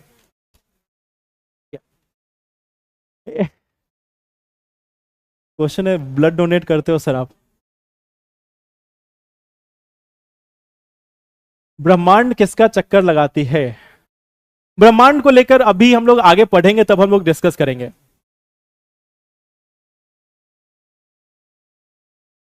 आसमान पीला हो गया मैग्नेटिक इफेक्ट से। हाँ, अलग अलग कलर के लाइट निकल सकते हैं आयोनोस्फीयर में बदलाव के कारण, बिल्कुल हो सकता है। सूर्य से बुरा कोई है आकाश पे? सूर्य बुरा नहीं है, सूर्य बुरा नहीं है। सूर्य ना हो तो हमारे यहां ऊर्जा ही नहीं होगी। एम्पलीट्यूड क्या है देखो, जब हम वेव की बात करते हैं तो ये कहलाता है उसका एम्पलीट्यूड, ये कहलाता है उसका वेवलेंथ या तरंग दैर्घ्य। और 1 मिनट में या 1 यूनिट टाइम में कितना बार यह कंप्लीट होता है वो कहलाता है इसकी फ्रीक्वेंसी या आवृत्ति। अच्छा, बड़ा कोई है आकाशपिंड में? आकाशपिंड में से सूर्य कोई बहुत बड़ा तारा नहीं है। अच्छा, बुरा नहीं था, बड़ा था। सूर्य से बड़े बहुत सारे ग्रह हैं, बहुत सारे ग्रह हैं। गैलेक्सी जो है, हाँ गैलेक्सी जो है वो ब्रह्मांड के चक्कर लगाती है। ब्रह्मांड का जो कोर होगा उसका चक्कर लगाएगा। आर्कटिक में कोई नहीं है जिसको चिट्ठी लिखे, लिख सकते हो आप।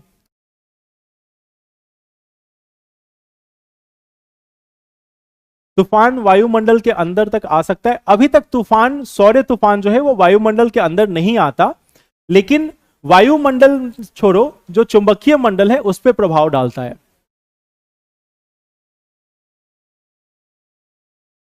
सब में साउंड वेव ही होगी, चाहे आप किसी भी साउंड से निकालो, सब में साउंड वेव ही होगी। बाकी जो पिच जो है वो एम्पलीट्यूड पे निर्भर करता है। पिच जितना ज्यादा, एम्पलीट्यूड जितना ज्यादा होगा उसी के अनुसार पिच चेंज होता है। आसमान के कलर को बदलने को लेकर वही आयन मंडल में जो बदलाव है वही जिम्मेदार है। सैटेलाइट को आप साइंस टेक में पढ़ोगे। साउंड हीट इंक्रीज कर सकता है, साउंड एक ऊर्जा है तो वो हीट भी इंक्रीज कर सकता है। मैग्नेटिज्म में हमने देखा जो चुंबकीय जो पदार्थ हैं या चुंबकीय जो क्षेत्र है उसको लेकर आ सकता है। घर्षण बल ना हो तो हम चल नहीं पाएंगे। घर्षण बल ना हो तो इसको लेकर हम लोगों ने चर्चा की थी कि कुछ भी लिखना या कुछ भी काम करना संभव नहीं होगा। हाँ, ईएम वेव्स जो है उसको हम लोग आगे डिस्कस करेंगे, तो उनकी फ्रीक्वेंसी और बाकी चीजों को देखेंगे अगले सेशन में हम लोग देखेंगे। Sound wave can generate heat. हाँ, मून किसका चक्कर लगाता है? अभी तो पृथ्वी का और साथ ही साथ सूर्य का। फैन आयरन का बनता है तो करंट क्यों नहीं लगता है? फैन में आपको फैन में आपको ऐसा थोड़ा ना कि आयरन में डायरेक्ट वो लगा दिया जाता है। आप कभी उसमें डायरेक्ट वायर में सटा कर देखो। कभी आप जो आयरन है उसमें डायरेक्ट जो भी तार आती है, जो बिजली की तार है, उसको आप सटा कर देखो, उसमें आएगी, करंट भी आएगी उसमें।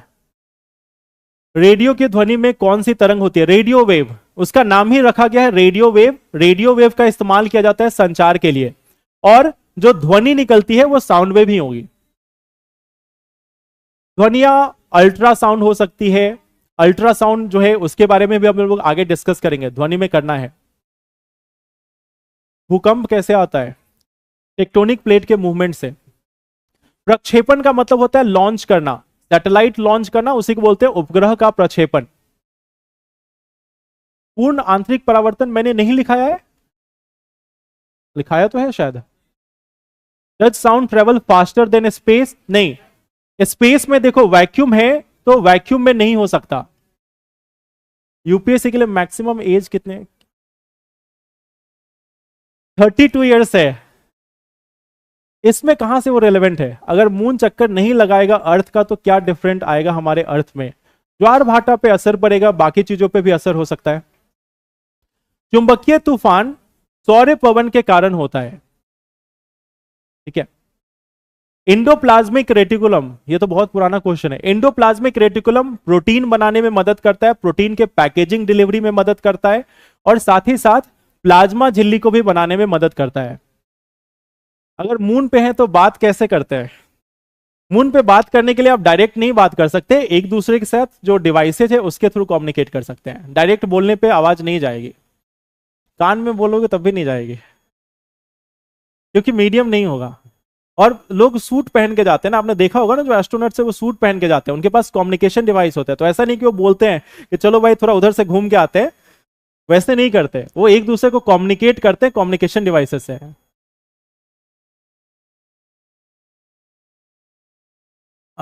डी ऑर्बिटिंग रेडियो, जब हम लोग ब्रह्मांड पढ़ेंगे तो उस समय हम लोग रेडियो वेव्स और बाकी चीजों को देखेंगे, ठीक है, ठीक है, आई थिंक ठीक है। चलिए, इसके अलावा कोई और क्वेश्चंस होगा तो आप एक बार फिर से भेजना, कल फिर से हम लोग उसको देखेंगे, ठीक है। क्लास बंद होने के बाद चली थी? नहीं, क्लास बंद होने के बाद कल चली थी, थोड़ी देर के बाद चले थे। चलिए, मिलते हैं अगले सेशन में, आई थिंक मंडे को, ठीक है। Thank you.